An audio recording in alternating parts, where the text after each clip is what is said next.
interval. Drag. Right.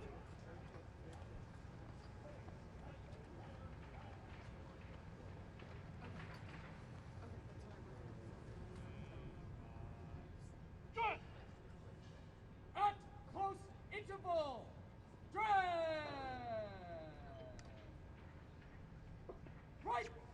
Ready, go.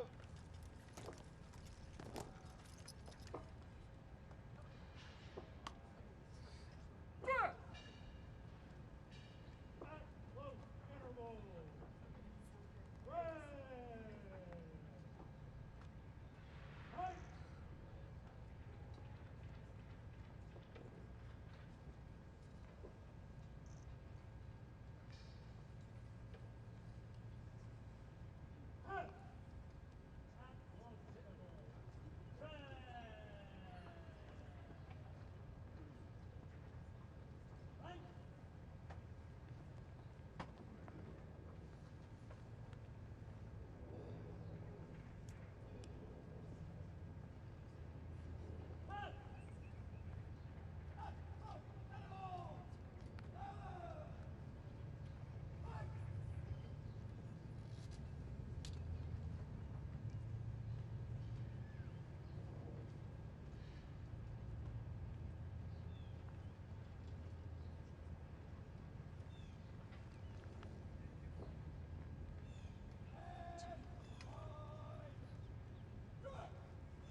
Ladies and gentlemen, please rise if you are able, as honors are rendered to the President and remaining standing for the arrival of their Majesties, King Charles III and Queen Camilla, and the playing of the national anthems of the United Kingdom and the United States. Present, present, march!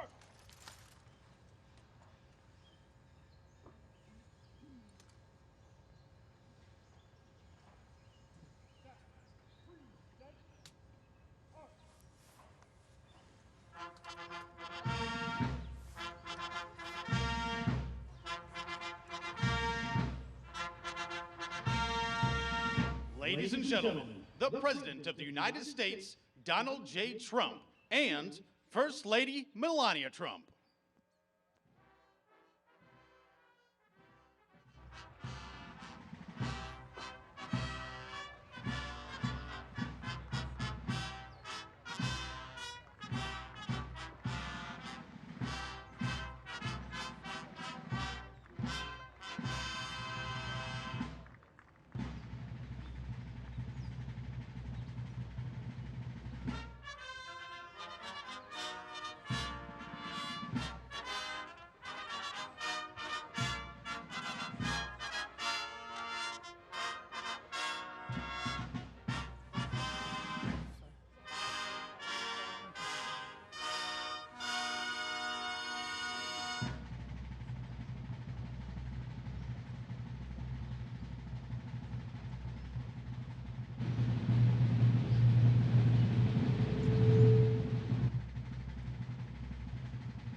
Ladies and gentlemen, the national anthem of the United Kingdom, followed by the national anthem of the United States.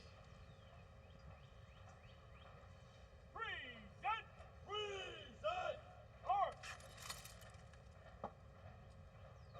Ladies and gentlemen.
Ladies and gentlemen, please be seated.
going, right?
Ladies and gentlemen, the President of the United States, Donald J. Trump.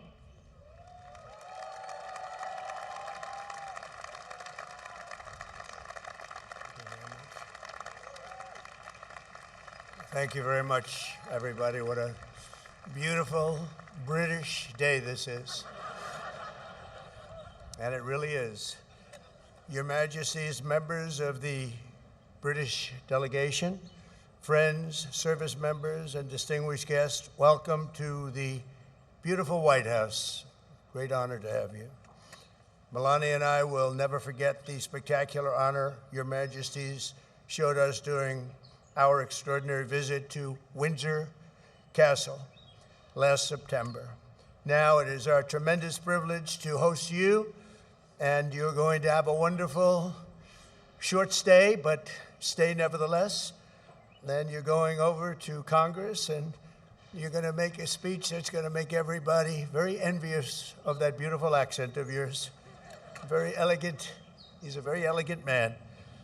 Here in the shadows of monuments to George Washington, Thomas Jefferson, honoring the British King might seem an ironic beginning to our celebration of 250 years of American independence.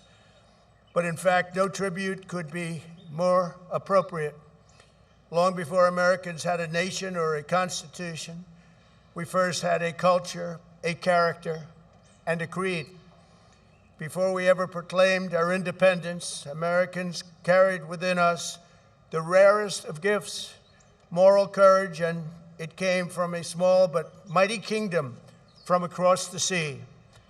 For nearly 2 centuries before the Revolution, this land was settled and forged by men, women, who bore in their souls the blood and noble spirit of the British.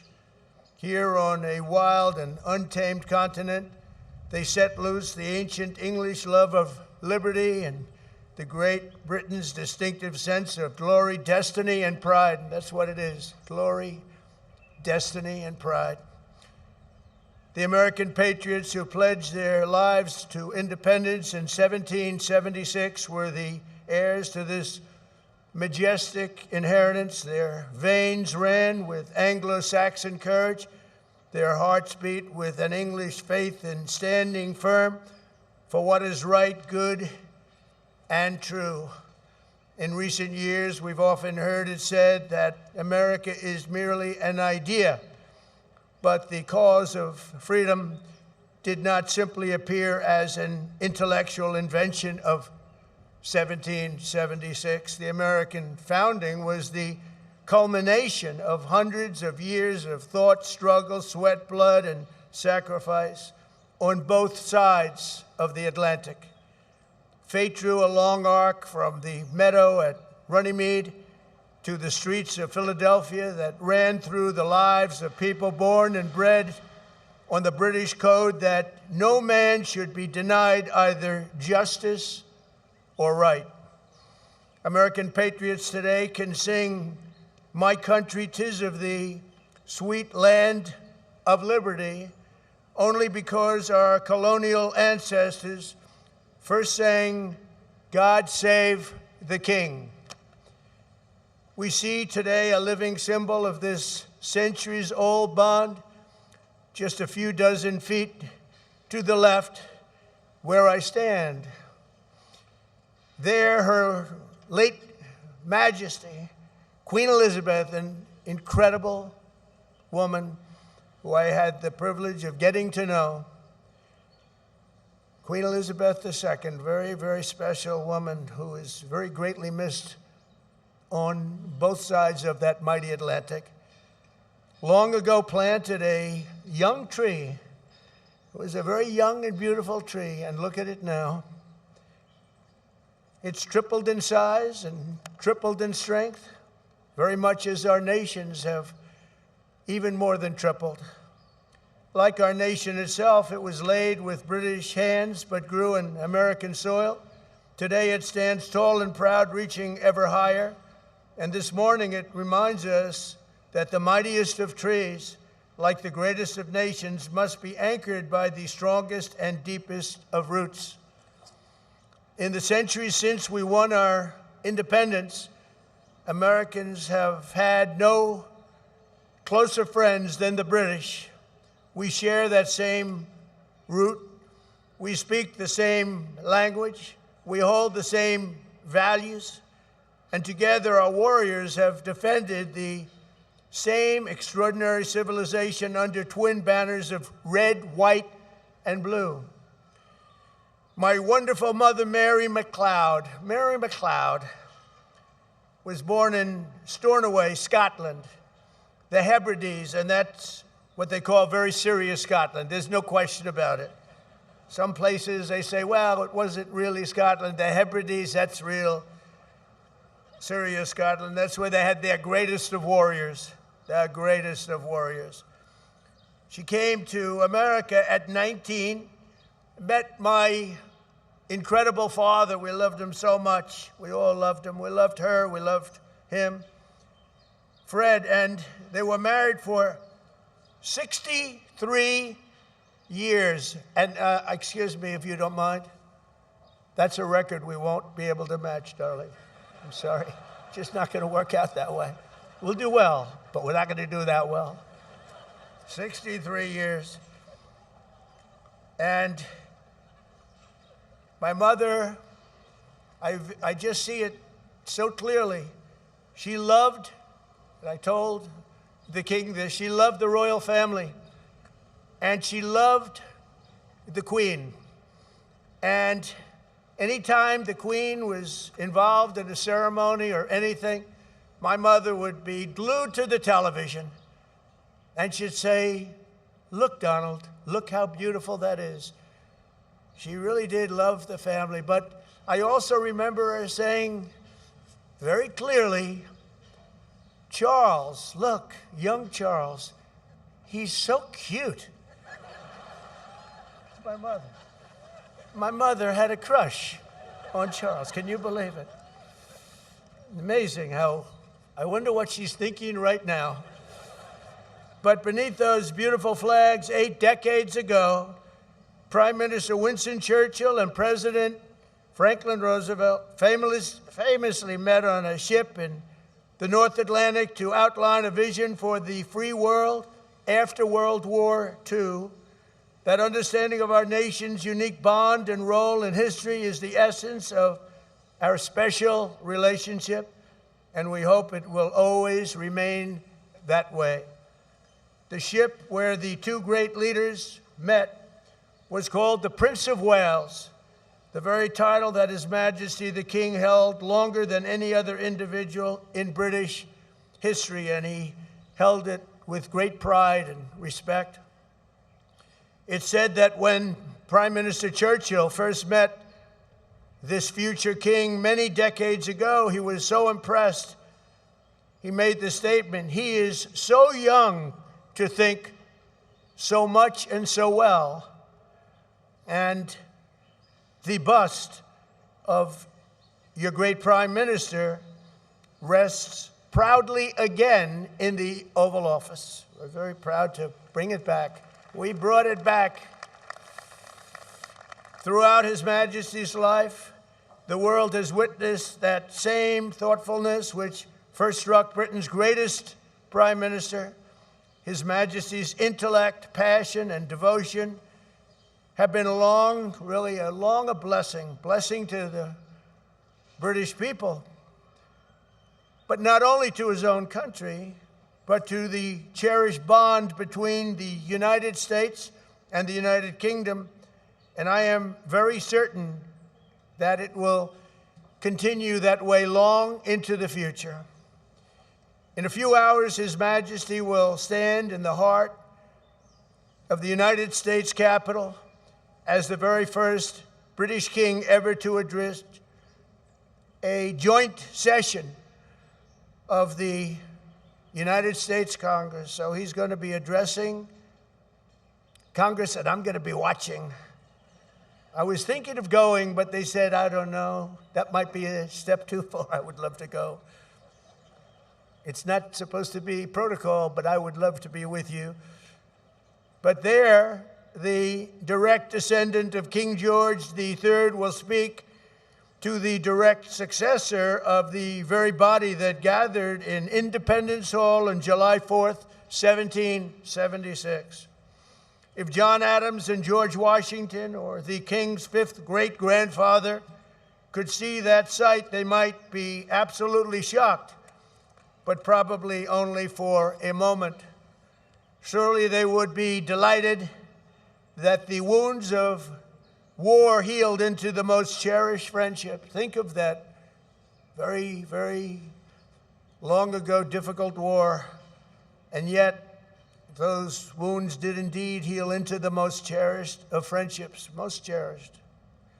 They would be moved beyond words to know that the soldiers who once called each other Redcoats and Yankees became the Tommies and the GIs who together saved the free world as brothers in arms and brothers in eternity, and nobody fought better together than us.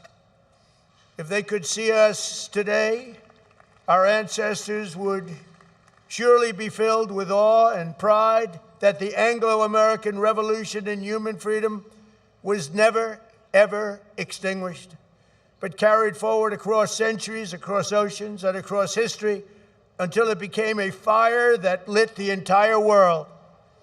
So today we look back on 250 years. Let us remember what has made our countries the two most exceptional nations the world has ever known.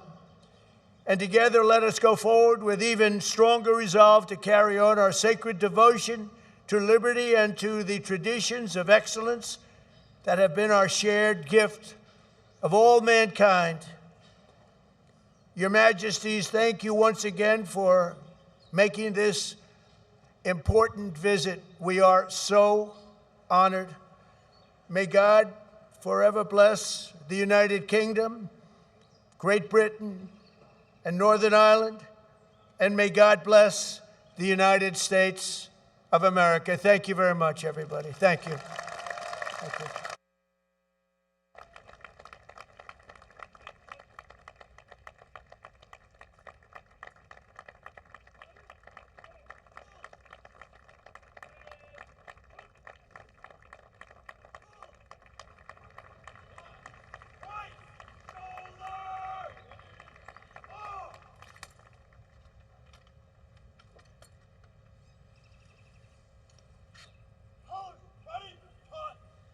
Ladies and gentlemen, please rise if you are able for the conclusion of the ceremony and departure of the official party.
And that's pretty much it for the presentation here, welcoming uh, King Charles. Now, I was going to say Prince.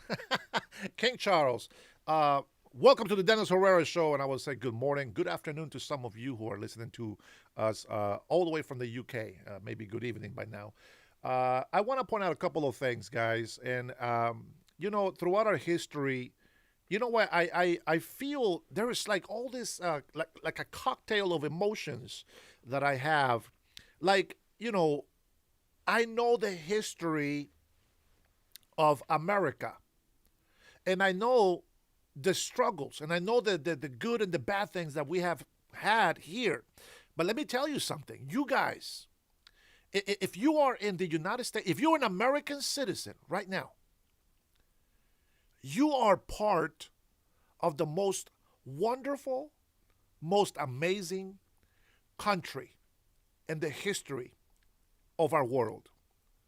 And I'm going to tell you why.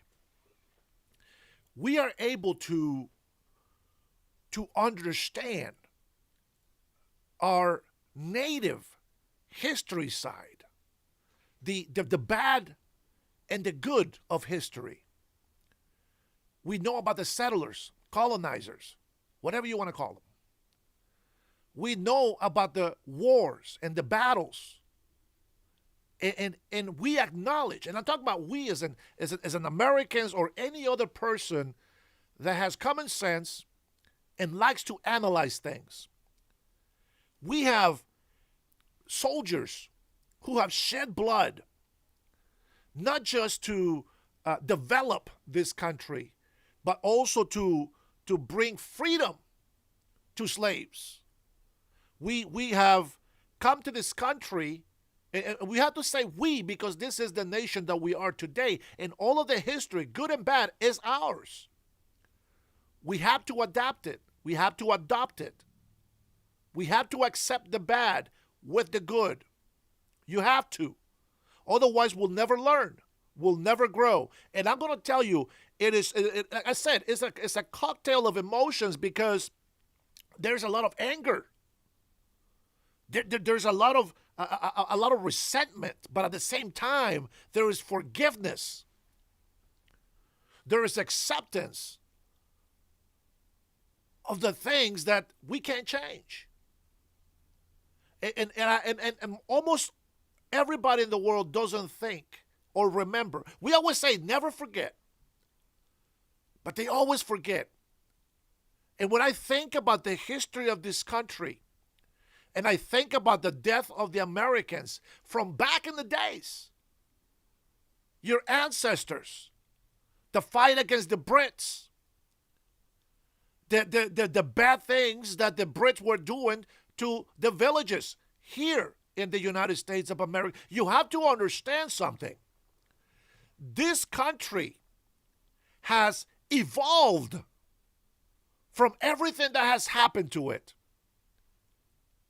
You talk about Brits, you talk about Europeans who came here and did all these things. Like everybody just says, Europeans, the white people, came over here and they destroyed the natives. No, wait a minute. Wait a minute. Don't forget that even our Native American people, shout out to the Navajo Nation, by the way, our Native American, our Indians here in the States, I hate to say this Native American shit, our Indians here in America, they were oppressed by bad Indian tribes. There was horrific people back then, and there was good people back then, as it is today. While we became independent from the Brits, we don't hate them today. See, that's the beauty of it. In the history, right now, the devil will tell you, hate them. Screw those guys. No, we honor King Charles. He is our guest. This is the America that I love. The America that has forgiven. The America that has learned from all the good and the bad things. I think the United States is so amazing. It's just fantastic. At the same time, it angers you and it saddens you.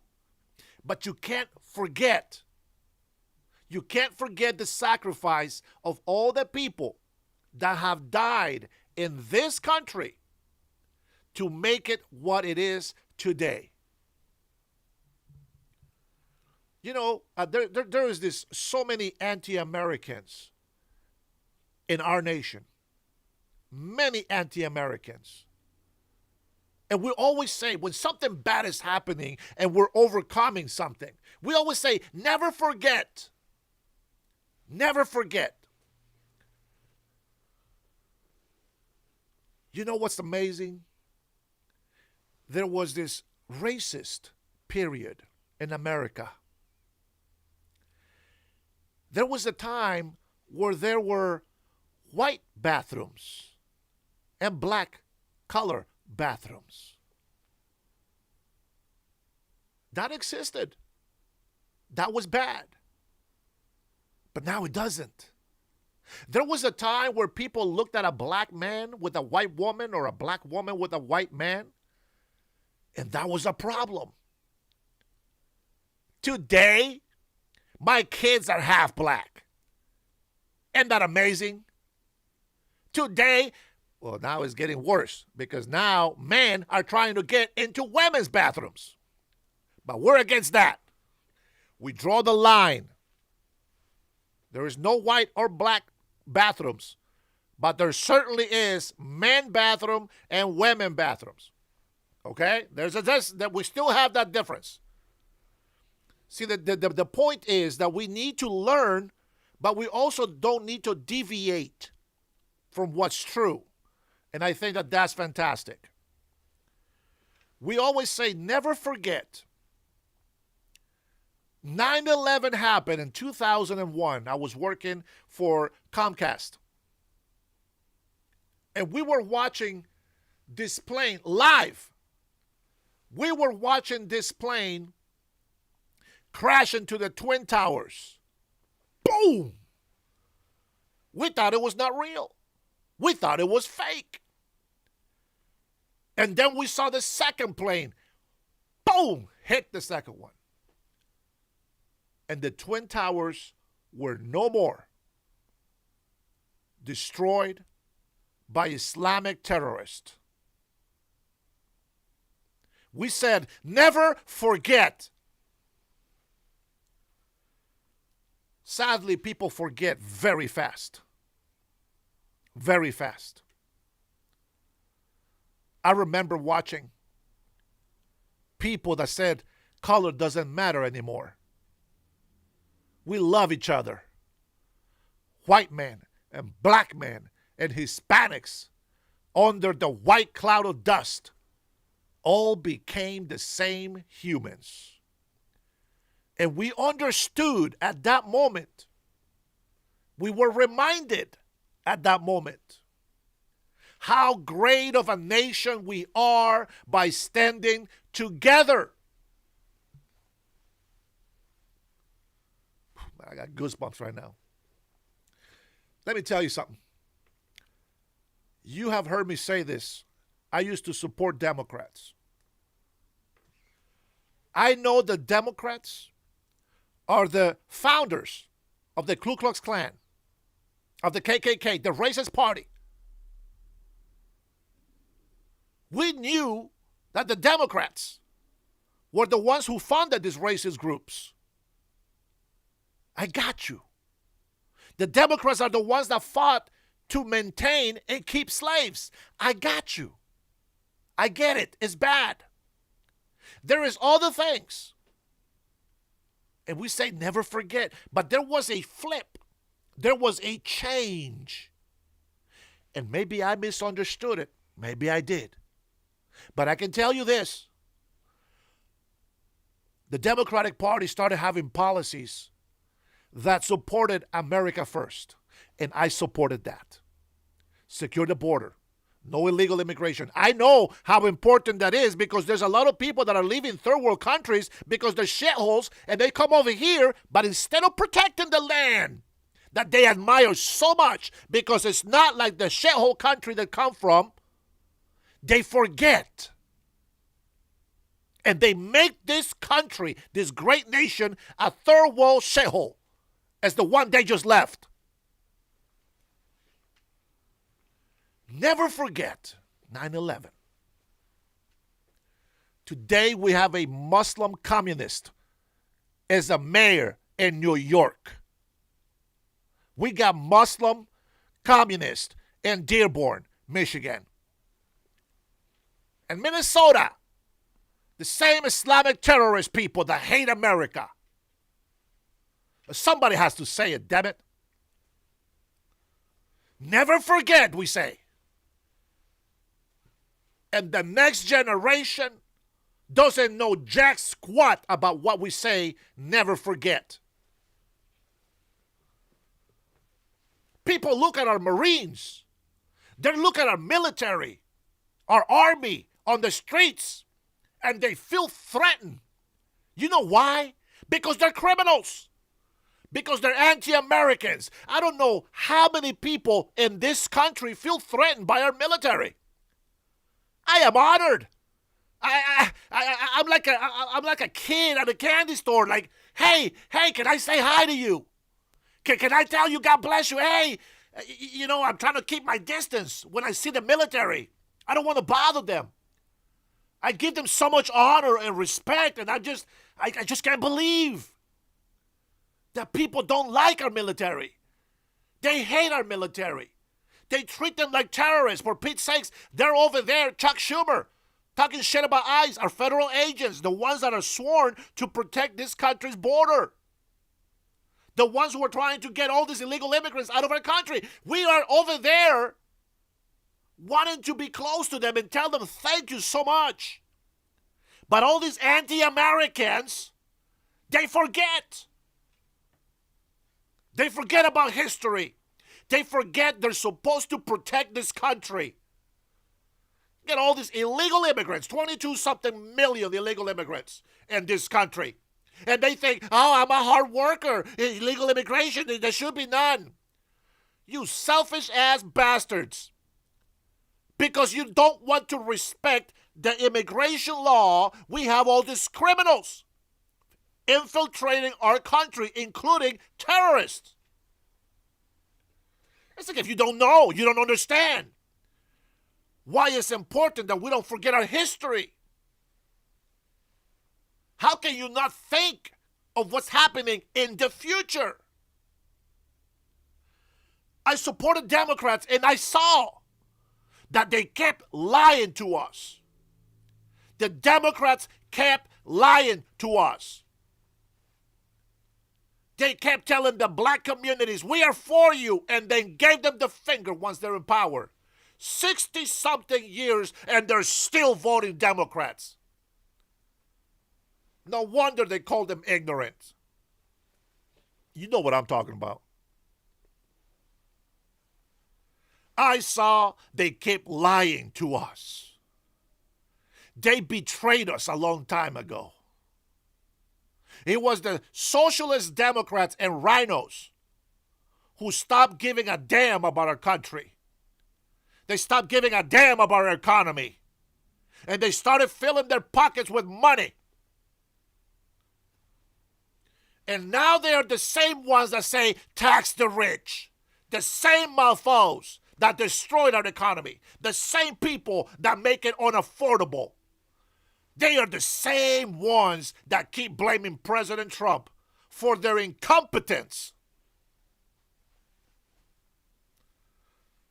If I look Mexican, that's a compliment. I don't think Mexican people is bad. I love Mexican people. If you think I look Mexican, thank you for the compliment. But I am American. People don't understand. People don't understand. Just because we are stern, because we're strict, because we're disciplined, it doesn't mean that we hate who we're speaking against. I have zero tolerance for this Islamic terrorist coming into our country. I am sick of hearing Islamophobia. There's no such thing. Nobody gives a shit about them. You know, there was a time where I tried to be in the middle and say, hey, you know what? I accept Islam. And no. No more. The blinds are off. We know exactly what they are doing, why they're doing it, and how they're getting away with it. Never forget, and yet people continue to forget. You know what the enemy strategy is? They have found a weakness in Christian countries, and they call that guilt. Make them feel guilty. I don't know if this was a real soldier, but I saw some general, marine or something, kneeling in front of a high chief from an Indian tribe, saying, I am sorry for all that my people have. Shut the hell up. Not one chief has come and say, hey, I am sorry for what our people did to you guys when you were trying to settle here. They didn't own the land. They just migrated into it. This ain't no first come, first serve buffet. No, you got to conquer the land. You got to fight for it. You got to see who is the real owner of the land. And the one who loses, that's not the owner.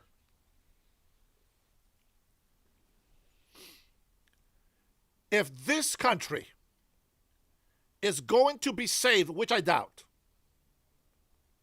you got to get rid of three problems. One of them, you got to get rid of every single illegal immigrant. There's no doubt. Number two, and it actually should be first, we need to get rid of every Muslim and communist out of power. No more. Their shit stinks the worst out of everything. No Muslims and no commies in office. Period. And number three, we need to get rid of all this weak, emotionally compromised, mangina-having man, and all these women that just can't be happy because they hate each other so much. Three things. And I guarantee you that this country will go up so fast in economy, civilization-wise. I guarantee it. Let me tell you why. We have plenty of legal migrants in this country. Do you know why most of our Latinos, most of the people that come from third world countries that are now citizens, why they are actually making a good impact in our community, except for Somalis who are 80% on welfare, taking all the money away from the taxpayer dollars. There's more than just Somalis, but they're the specific cause right now. There's a lot of migrants like myself that believe that the United States of America is the best country on earth and it needs to be preserved. There is plenty of legal migrants who are badass workers.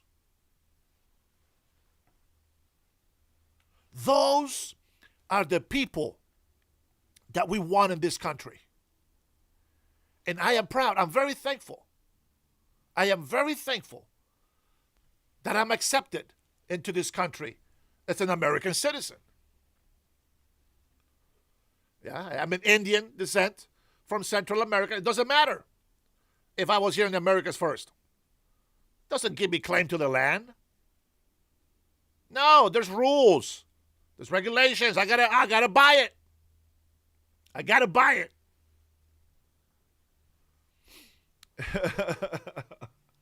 All these anti-American, anti-patriotic people, they got to go. They got to go. They got to go. Zinc Roofer, who's insulting you? Are you an anti-patriotic? Are you anti-American? Are you an illegal immigrant lover? Are you against the United States being prosperous and continue to have their freedom? Who the hell is insulting you? Are you the criminal? Are you the bad guy that we're trying to get rid of? America doesn't stand alone. We got 18 Latin countries that stand with the United States of America.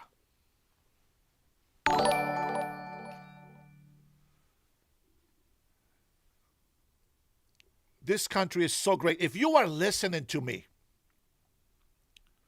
don't let the ignorant people tell you that this country is not worth it. Never believe that lie. I got millions and millions of illegal immigrants that come to this country that prove to me every single day that this is the greatest country on earth. Let me tell you something about my Mexican friends.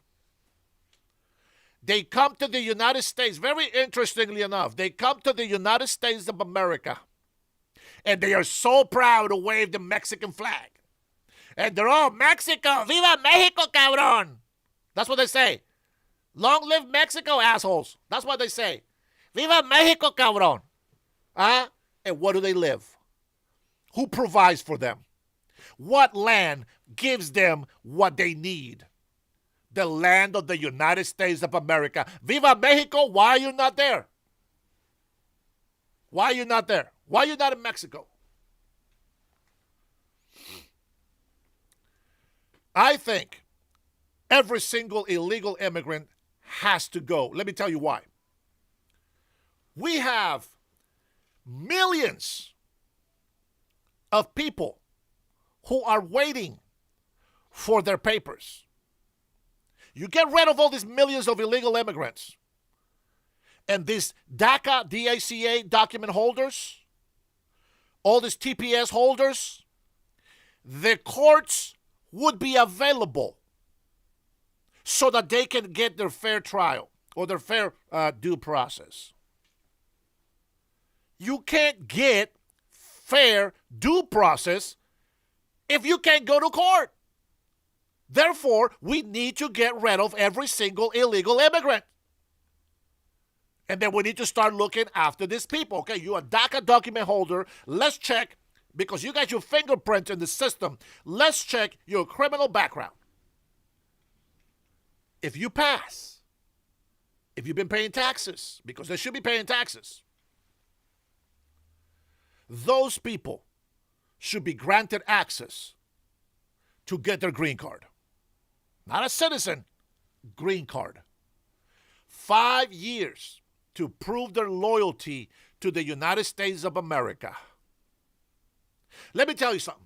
For some people that don't know, it took me 2.5 decades to become an American citizen. Not because I couldn't become a citizen after 5 years of being a resident. I could have become a citizen a long time ago. But the difference is, I don't make a commitment unless I am willing to live up to that commitment. For example, I knew that if I became an American citizen, I would have to put the United States of America first. That doesn't mean that I'm going to forget about where I come from. Oh, I love Honduras. I love the country of birth. I love them. That's not going to change. And I will honor the oath that I made to my flag. And that's why it's here. I don't know how many times I have to say this to you, St. Roofer. You've been here plenty of times to know this. But when I made my commitment, I had to make an oath. And I'm going to remind you, if you are a migrant that came to this country, I'm going to remind you, if you became an American citizen, I'm going to remind you of your oath.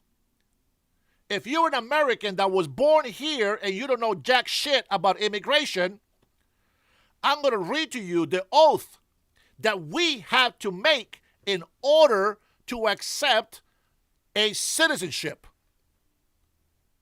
to be an American citizen. Dual citizenship. If this is causing a problem of loyalty to the United States of America, it needs to go. They need to get rid of that shit. Either you're American or you go back to the country you came from. Here's the oath. Oh, this paper right here, they give you this when you have to study for the exam to become an American citizen. This is the oath. If you want to be an American citizen, some of you entitled sons of bitches out there that are anti-American don't understand this. And I can tell you this, I wish President Trump or some president, somebody, doggone it, and the freaking government should force the children to make this oath since they're little. I hereby declare on oath that I absolutely and entirely renounce and abjure all allegiance and fidelity to any foreign prince, potentate, state, or sovereignty of whom or which I have heretofore been a subject or citizen.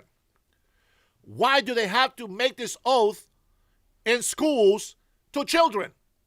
There is a lot of Islamic foreigners that are in our school system forcing your children, your American children, to abide by the Islamic rules.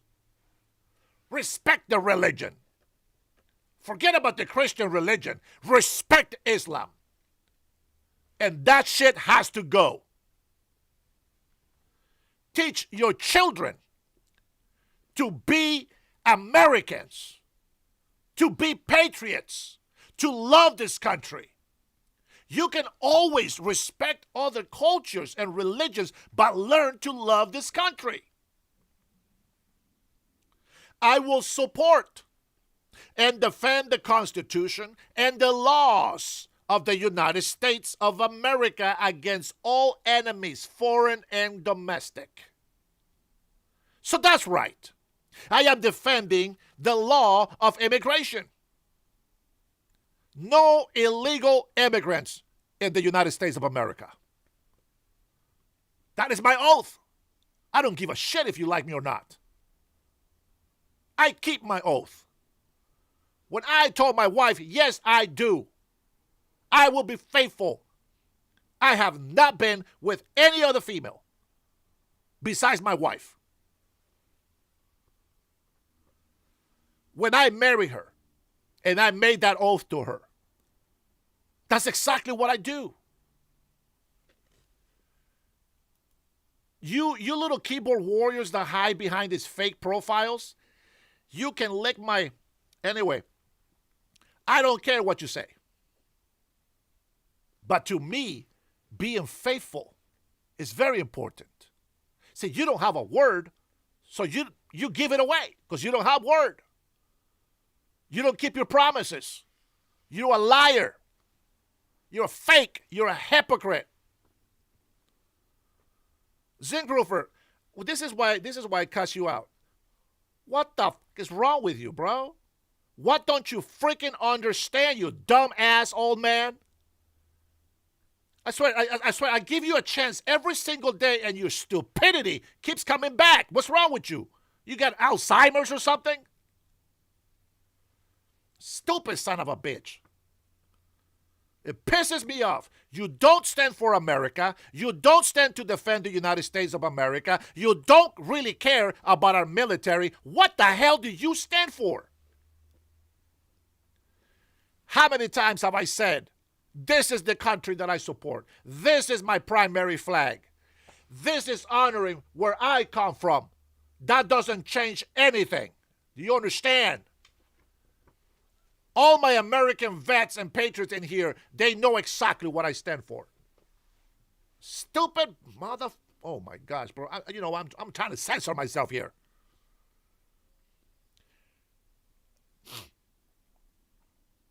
I will bear truth, true faith, and allegiance to the United States of America. That is my oath. If you don't respect the oath that is made to the United States of America, then you're either a traitor or you don't belong in this country. Either way, your ass needs to go somewhere where you think that you are accepted. I know thousands of illegal immigrants in this country. Yes, all Hispanic. But I also know thousands of people that are Hispanic and are legal as I am. I never ask somebody if they got papers. Normally they will tell me. Number one, they're young, they don't speak English. Well, let's deduct. If you are young and you don't speak English, I have no other choice but to think that you're illegal. Or you are legal and you just got here. Call the cops. Call ICE. Call the feds. Call the FBI. Call everybody. Tell them to come and check out the channel of the Dennis Herrera Show. With that being said, hey, listen. How about we bring it down a couple notches? And I just want to say, I love you all. Thank you to my American patrons. Thank you for all my friends in here. Thank you guys for subscribing. Thank you guys, especially those becoming members. And with that, let me give you some real thanks.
Thank you to all my members. Let me just get back to where we are saying never forget. And I started talking to you about the Democrats, how they were the founders of the KKK. They are the racist party. And here we go.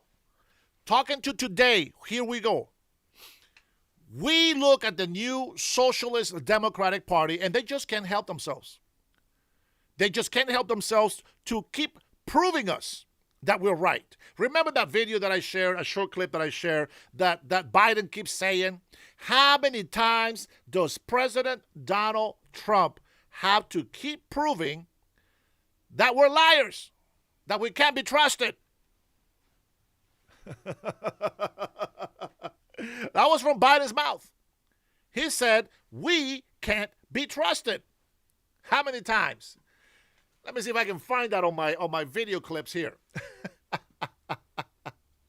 I'm going to tell you, man, I don't understand. I don't understand why people don't want to see the truth when it's right before their own eyes. Let me see if I can find this clip. If you guys find it, let me know. Okay? But let me see. Here we go. Watch this. Where are you, Biden? Here we go. This is the clip that I'm talking about. In a sense, I don't know why we're surprised by Trump. How many times does he have to prove we can't be trusted? That's right. Supported strongly by Slick Willie. How many times does Trump has to prove that we cannot be trusted? strongly supported by Slick Willie. Man. But anyways, getting back to the real point of my conversation here. The Democrats have betrayed us. They let or kicked out with their policies They kicked out our manufacturers. How many know that? How many of you in the chat know that? How many know that the Socialist Democrats, because that's who they are now, okay? For those of you who are new to my channel and you don't know what a Socialist Democrat is, that is the new Democratic Party who identifies as socialist because they are communist, Marxist, socialist. That's what that means. Please. I actually respect that guy, to be honest. He's a pretty cool guy. He's Mexican. I'm from Honduras. That's the difference. Now, if you come through my channel, please, by all means, make sure you hit that like button. I will really appreciate that. Now, listen, the people that don't like us is because you have to understand there is a division between good and evil. You see, good does not attract evil. Good only attracts good. Darkness does not attract light. Only light attracts light. Evil versus good. It's always the same fight. It's always the same fight. It is a spiritual battle that most people, because they want to deny God, they will never understand. They will never understand. But I'll tell you this. The Democratic Party has gotten rid of all of our manufacturers. It took years to do. Took years to get rid of our manufacturing. And you know what? It's going to take years to bring it back. So stop complaining. We need time to bring those manufacturing jobs back. Michigan. The governor didn't like Trump. Probably still doesn't. But she had no choice than to give him thanks. Democrat. No choice but to give him thanks. Because all the jobs that he brought back to Michigan. Now, President Trump doesn't get credit for that from any of the libtards. Now, if you, like me, believe that Democrats were actually making a change for our country, you now have to realize that they're evil. They are not good for us. I am not telling you to go be violent against Democrats. Just vote against them. That's all you got to do. Let them protest. Let them get arrested for being stupid asses on the street.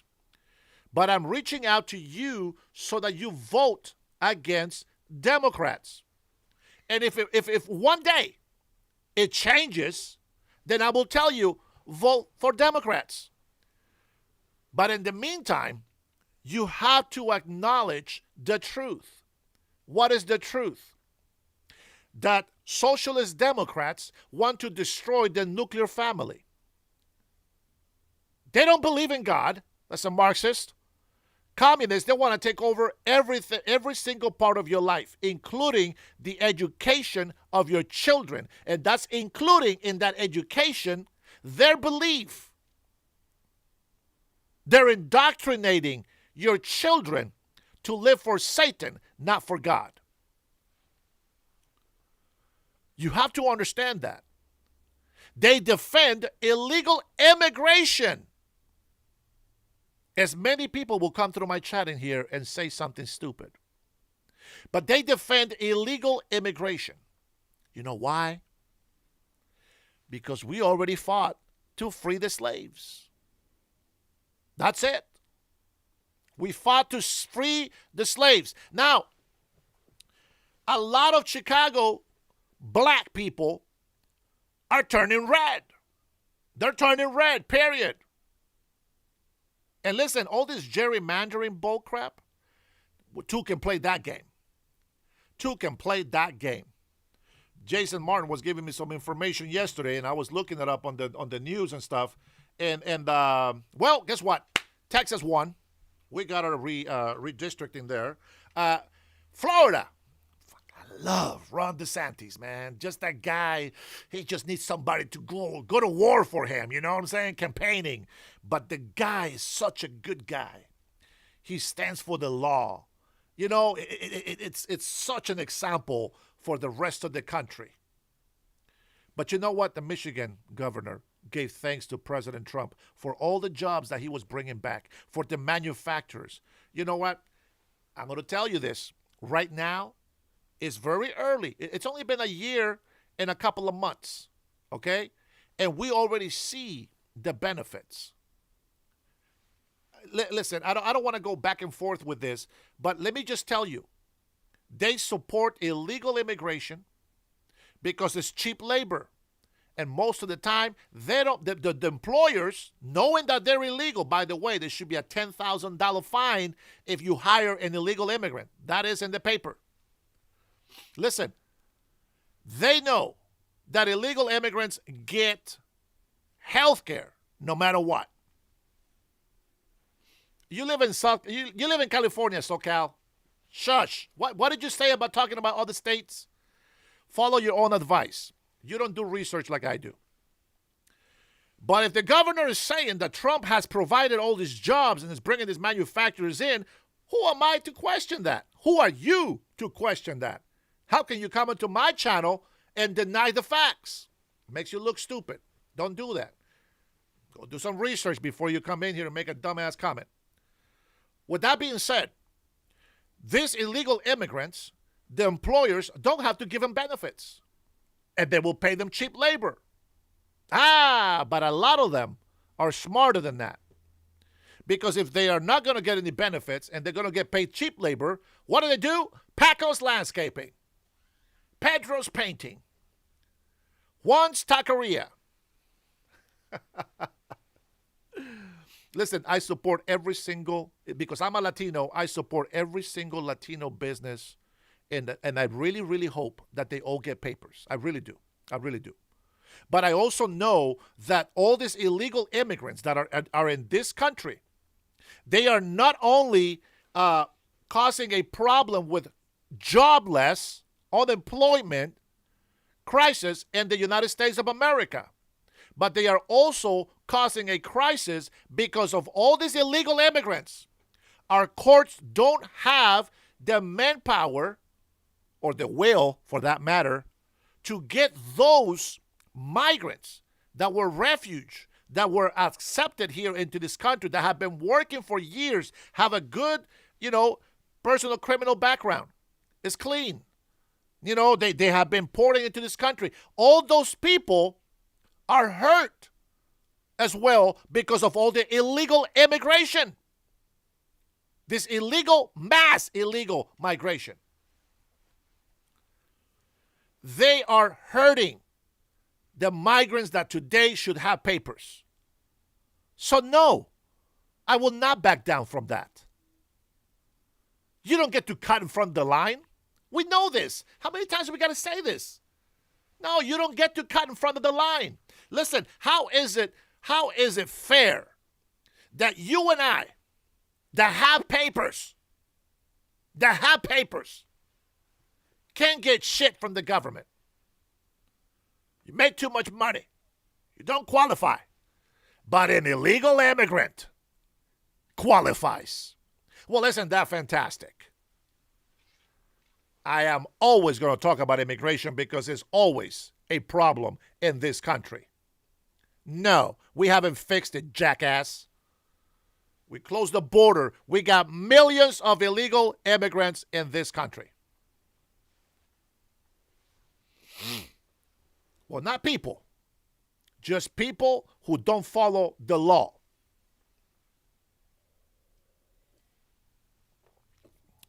I love Nancy Pelosi from 2005. Okay, workshop, get the fuck out of my channel. I am going to be dropping the F-bomb on people here. You're starting to piss me off. Mods, do me a favor. Just get rid of the garbage from the chat. I don't want to have to come in here and start cussing people out. If I'm not saying a fact, show me. Prove it to me, and I will take that. But I'm telling you facts, period. There is nothing that I'm telling you now that is not true. Nothing. Every single Democrat has always said that everybody, including illegal immigrants, everybody deserves free health care. And the crazy thing is they only give it to illegal immigrants, not to us. They only give it to illegal immigrants and not to the American people. I stand against that. These sons of bitches that have turned against ICE, they're going to tell me that the problem is fixed with illegal immigration? Huh? No. They haven't. They have been blocked by who? Socialist Democrats. Every single blue state has said that. Every single blue state is against ICE. Why is that? And you know what? They got what they wanted. They got their 2 victims. They said it. Nothing's going to happen until there's blood on the street. Well, you got pretty good at that, didn't you? They got 2. They got 2 people that reaped what they sowed. And now they have an excuse to throw it in our face every single time. Now, this is just what I think. I think that ICE agents, even though they have live ammo, I think they should be tasing the shit out of people, not shooting them to death. And also, they shouldn't be forced to stand there with somebody yelling and cussing them out in their face. They should be allowed to arrest those people. That is beyond your freedom of speech. You understand? What would you do to me if I come up to your face and start saying your mama is a blah, blah, blah, and I just start cussing you out and I just get in your face? What are you going to do? What are you going to do? Be honest. What are you going to do? What is it that you would want to do to me at that moment? When I'm going to sit there angry and just cussing at you right in your face. Blah, blah, blah, blah, you know, just going at it. Honestly, what would you want to do to me? Let's take a look. Here we go. Let me give you a chance to some of the people here. Here we go. R. Laura says, this guy only keeps people in the chat that agree with him, yet he wants people to show him facts. Look at it from my perspective. Do you know what that means? Look at it from my perspective. Listen to everything that I just said and read the damn chat. Read the damn chat and you tell me how I'm supposed to be responding to your ass. Do it. Pay attention to the chat and then say something. You get on the hot seat and see how you react to it. The facts is, I'm giving you the facts. It's not about you disagree with me. Show me. See, like here, I'm going to give you this example right here. Pab Zone. Tell me, how does that help me? You can't see it no more. It doesn't help. It doesn't give me any substance to go on.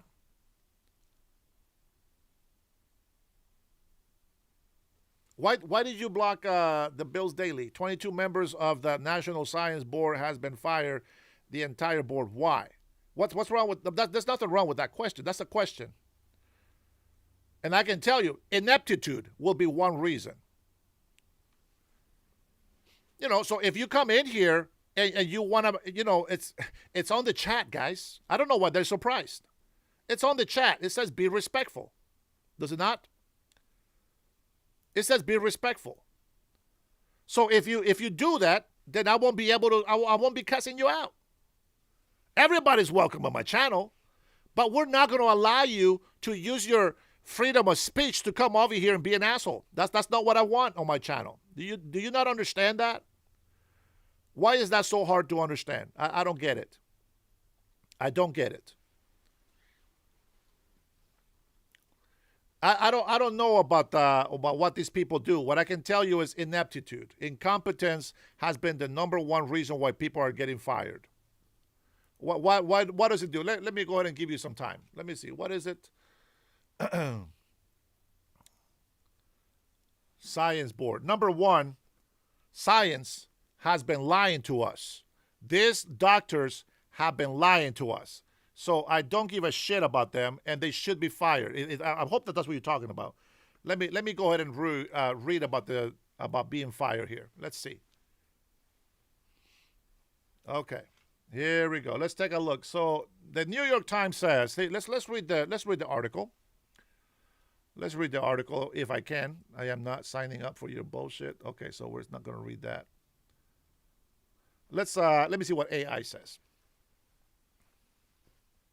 All right, here we go. Let's go ahead and read the article together. All right, I'm going to give you a chance. I'm going to give you a break. Let's take a listen, okay? On April 24, 2026, the Trump administration fired all 22 current members of the National Science Board. Okay, this independent body oversees the National Science Foundation, which funds the majority of public scientific research in the United States. You know what comes to mind? COVID-19, right off the bat. Let's see. Members received an email on Friday afternoon stating their positions were terminated, effective immediately. On behalf of the President Donald J. Trump, the administration has not yet provided a formal reason for the mass firing, and they don't have to. That's the executive power. If they can fire you, they don't have to provide your reason. This is not your little private job where they have to say, oh, you can discriminate, you can do this. Historically, NSB members serve staggered 6-year terms to ensure continuity and independence from political cycles. A total dismissal of the board is considered unprecedented. Everything that President Trump is unprecedented. The move follows a year in which the administration proposed cutting the NSF's $9 billion budget by more than half, a proposal Congress initially rejected. Impact, loss of oversight. Former members such as astrophysicist Kevin Stassen, or whatever his name is, from Vanderbilt University, expressed concern that removing the board makes it easier for the administration to execute deep funding cuts. Okay, here's the thing. When, and this might be unrelated, but this is just where my brain goes. Junior, Bob Kennedy has a hearing. And on this hearing, he's talking about COVID-19 should not be mandatory. It should be optional. Vaccines should be optional, not mandatory.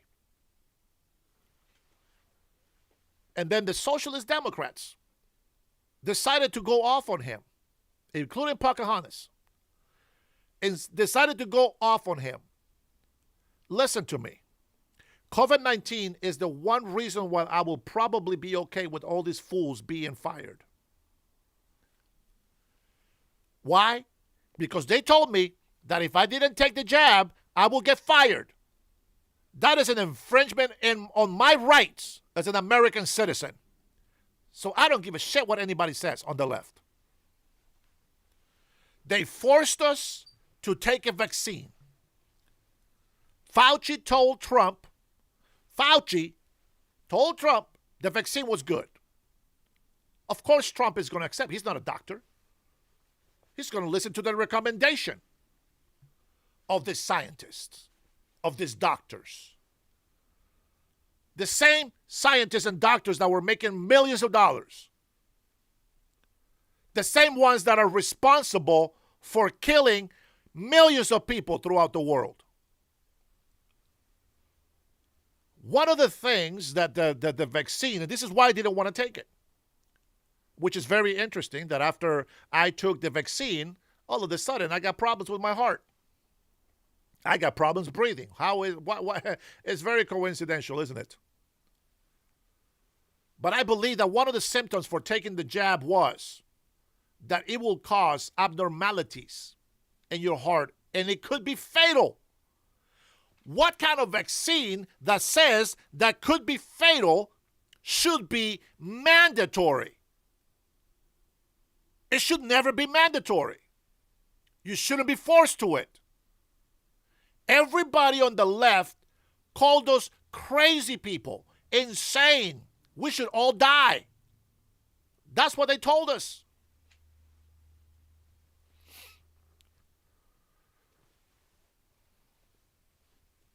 What's that? Your father's boyfriend? As me was Dennis R. Herrera. He lived in San Antonio, Texas. I don't know what that means, Antonio. Sorry about that. So if the whole board gets fired, I'm good with it. What's wrong with it? Do you not question anything? Pfizer was a bad vaccine. And this scientist, this board, the WHO, forced us to do these things against our will, infringing upon our rights as American citizens. Not only that, but they did it throughout the whole world. That's right. Population was the lab rats. Absolutely. Robert got timed out?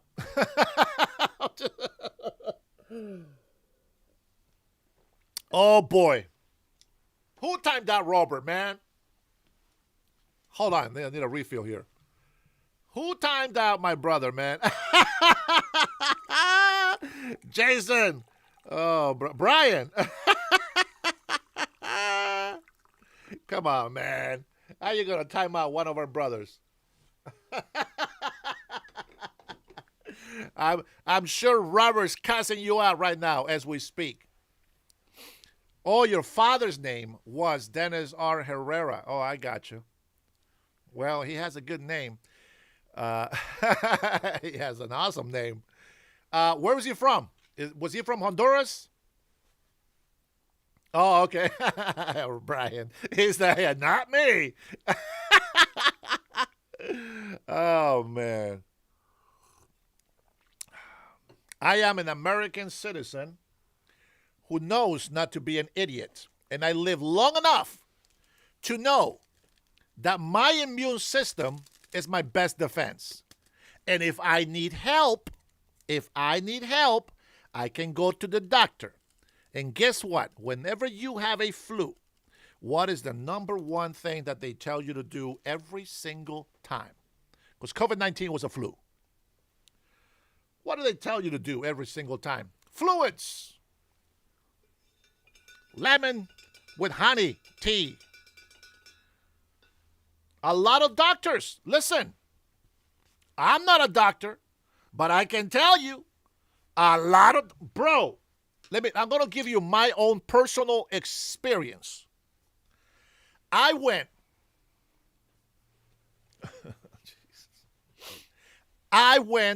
to the doctor, to the hospital, and I had COVID-19. I thought I was dying. I could not breathe.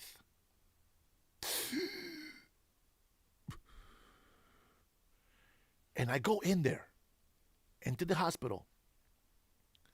I kid you not. I made the doctor use the F word. He said, "What's going on?"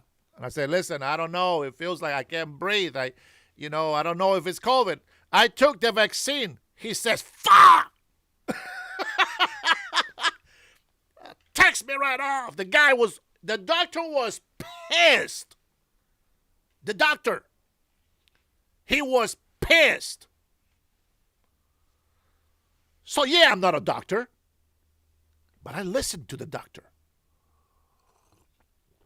And that doctor was pissed off. And he said that he disagreed with it. You know what he gave me? He gave me an IV because I was very dehydrated. He told me to drink lots of liquids. And that's it. That's it. Nothing else.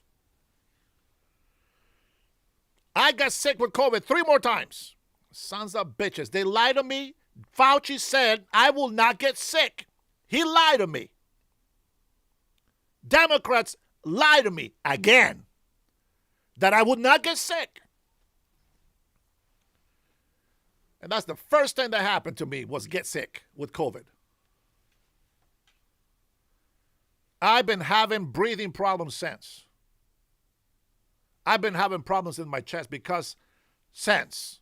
And I would say because of the damn vaccine. It could be that I'm just getting old. But the fact remains, I was forced to take this vaccine. And when you force somebody to do such thing, you are responsible for that person's health. Oh, yes, Fauci did say that. Yes, he did. Other doctors told them, no, the herd immunity was the best way to fight this disease. Listen to me. I'm not a doctor, but I'm going to say this. During the COVID, I was working as a security guard at a casino. My friend comes up. Listen to me. I'm not a doctor. I'm not a doctor. I am just a CPAP machine owner. And I went and my friend says, bro, my cousin just got COVID-19. And I said, hey, listen, whatever they do, don't let them put him on a ventilator because he will die. Okay, maybe I exaggerated. I should have just said he could. But I told him he will die. I should have said he could. Guess what happened? They put him straight into a ventilator. He couldn't breathe, like me. And what happened? He died. Am I a doctor? No, but I'm not stupid. I'm not stupid. The doctor, when I told him that I couldn't breathe, I can't breathe. I can't breathe. He didn't say, let's put this guy on a ventilator. He didn't say that. He dropped the F-bomb and just, this son of a, I hate this shit. He was so mad. He was so mad that I was forced to take the vaccine. I'm going to tell you, if you don't learn from history, you can't just be mad that Trump fired 22 current members of the National Science Board because you don't understand why. I can tell you that Science Board members were a piece of shit. They were compromised. They got to go. Garbage got to be taken out. The garbage got to be taken out. There is a lot of people in Congress that should be taken out right now. Let me tell you something. There is a senator, Patty Murray. I think she's a senator or Congress.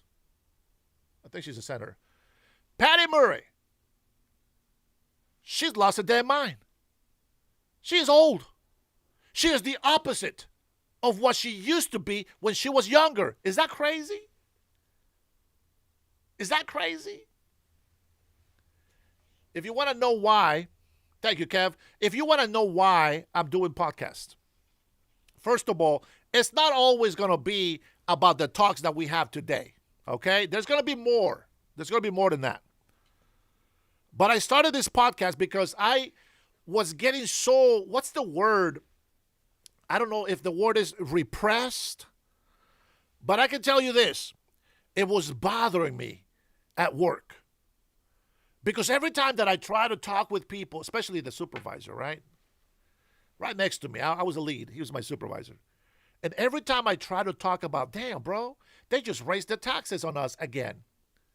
Oh, just let it go. It's no big deal. No, man. I was like, gas just went up. This was before Trump. I said, gas just went up again. Again. It keeps going up every 6 months. Why are these Democrats keep putting taxes on us? As a matter of fact, I didn't say Democrats. I said, why does the government? Why does our government keep putting taxes on us? Oh, just let it go. It's just what it is. You know, it is what it is. It's like, no, it's not. Bro, we vote for these things. I voted no. I always vote no for taxes. The only time that I voted yes for sales tax increase was because the fire department was going to get some money and the education and the police department was going to get some money.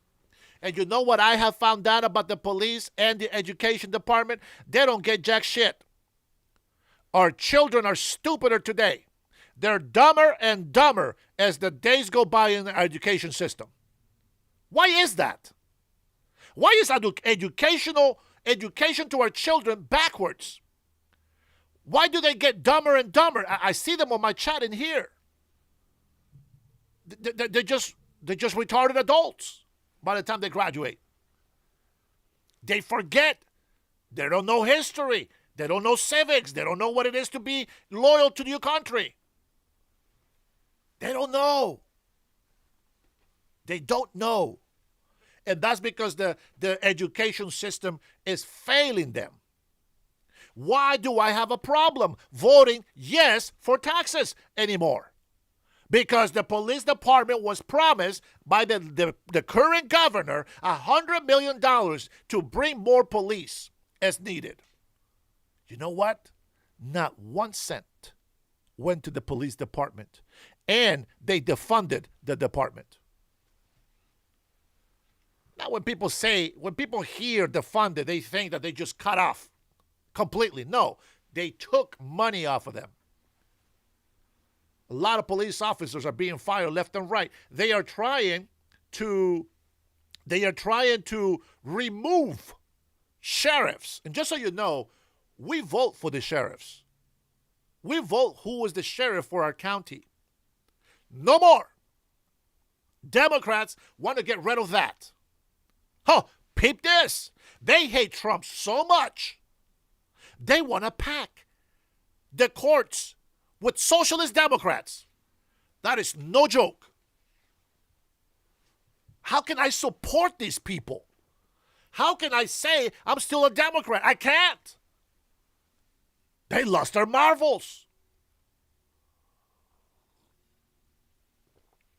It is ridiculous. That is crazy, right? You got to be able to put things together, guys. If you come into my channel, if you've been here with me for a long time, you'll understand the way my brain thinks. You will know what I'm talking about. These are subjects that have to keep being repeated. I hate it.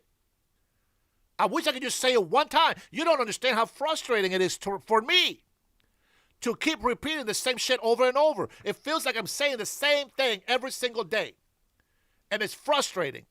But that's because I have more than 70% of the people that come to my channel that are brand new, first time coming here, probably fake profiles.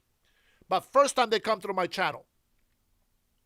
And so they ask me the same dumb questions. And sometimes they're not dumb, but they just don't watch my channel.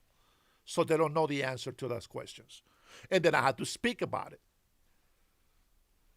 But the bottom line is, we're going to get back to the Democratic Party being the KKK supporters. And doggone it, Kev Rob says, was a Democrat for over 20 years, left the party about 15 years ago, never looked back. I hear you, brother. I hear you. And it's not like I'm a full-blood Republican. No, if the Republicans start messing up as well, F them. I'll just say, fuck them all. You know what I'm saying? Just fuck them. Fuck them all. But right now, they're the ones that have the same policies that I have been supporting, I would say, all my life here in the States. I have always respected immigration laws. I have always respected our police. You know, I don't go over to a sheriff and be like, hey, bro, what? No. Hey, sheriff, how are you, sir? Yes, sir. Have some respect. What do you mean, bro? Don't call the sheriff a bro. Don't call the police officer a bro. Don't call the sergeant a bro. They're not your bro. I don't know where that came from. I'll tell you what. I am down with the blue, baby. I am down with the blue. What do you guys think about my blue tie with my blue shirt? I'm feeling pretty blue right now. I support the police. 100%, even though they have given me tickets. Yada. You know what, though? If they give me a ticket for something that I'm doing wrong, I'm not going to hate them. What am I going to say? What's wrong with you? Why you give me a ticket just because I'm stupid? I just can't do it. I just can't do it. I can't do it. Let's see. How to spell Mark says, trolls are really ghost dead people looking for attention. My live stream is compromised while asking for help. Please help. I'm a black USA stranded aboard in fear of my life. Not a troll. Bro, you know what? People have threatened my life in here as well. I'm going to say something, man. This is what they do. Yeah, don't spam, please. This is what they do. And you know what's crazy is that, you know, it's working. Their job is working. What they're doing, it's working. You know why? I'm going to tell you why it works. And I know I have 100 people here today. Well, listen, I'm going to tell you why it's working. These people, okay, I want you to listen, please, very carefully. I'll be very honest with you. These people that are anti-American, let me tell you, there's the seed goes deeper than that. First of all, there's a lot of terrorist communist countries that have a grudge against us. Okay? They have infiltrated our country. Now we got citizens that resent the United States of America. My shout out to my Native Americans, doggone it, the ones that are proud to be of the United States of America. Everybody else, grow up. Get some brains. Listen, we have been infiltrated. There's a lot of people that live here in the States that don't like us. They don't like the United States of America. You see, if you're a white person, right? If you're a white person, they say to you, you're racist. But if you're a black person, they can't say they're racist. But they will make them feel guilty. I'd be like, oh, well, you know, that's they're coming against you. They're coming against the black folks. That's a lie. I know a lot of black folks who are smarter than me, who are more independent than I am, more successful than I am, 100%.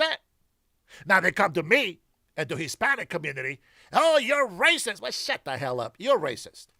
Oh, well, you don't know about immigration. Shut the hell up. I am an immigrant. Yeah, what do you know about him? Shut the hell up. I know everything about immigration. Well, most of everything. I can't say everything because I don't know all the laws, but we can always talk about the laws. Absolutely, 100%. Woo! Man, it's been hot it's hot in here. Let's see, we have maximum warfare. If you missed it, you missed it. We will talk about it again, I'm sure, another time. Democrats are the party, the founders of the KKK. They have been abusing the black community and been using them as slaves, even though they're supposed to be free. They keep using them and abusing them. They keep telling the black community they are not worth it. They still call them niggas because they keep falling for the trap. I think that if there's anybody ignorant, it's those who believe the lies of the socialist Democrats. I know a lot of black people that are not into the Democrats anymore. But for some reason, there's still some people out there that are still ignorant. Okay? And I can tell you that this Democrat bullcrap people that we have right now, they don't care about you black people. They look at you. Listen, I don't want you to get offended and thinking that I'm racist, but they look at you as little monkeys. That's the way they look at you. They looked at you as little monkeys. Oh my God, you're black. You can't get an ID. Oh, the black people, they don't know how to use a computer. It's not fair for them. It's racist. It's racist to tell them to get an ID. The black people are so ignorant with computers. Are you kidding me, bro? No, comrade. You're an asshole. That's why you get blocked. See, there you go. You bring no essence. You bring no context. You bring no content or context to anything. You just don't. And if you're black and you support Democrats right now, bro, you deserve the N-word. You are ignorant. I'll just tell you what that word means. It means ignorant. It means ignorant. And you are the full word of that. And add the black to it. Stupid people. Migrants that have come here. Hispanics, like myself, that have come to this country. They forgot why they're here. Or maybe they know why they're here. And that's why they are jackasses.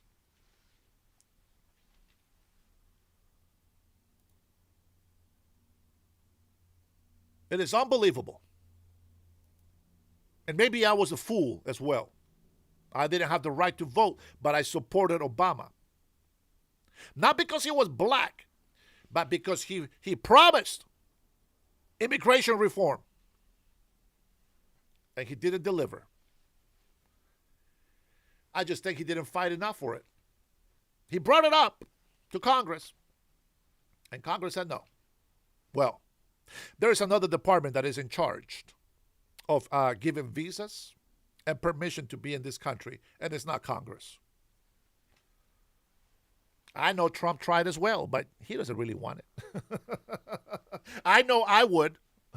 I know that I would fight for immigration reform because I do believe, well, I'm going to be very biased right here today because I love my Hispanic community. I don't care about Chinese. I don't care about Indians. I only care about my Hispanic people becoming legal migrants, legal domicile or permanent domicile in this country. Everybody else, I don't give a shit. Have somebody fight for you.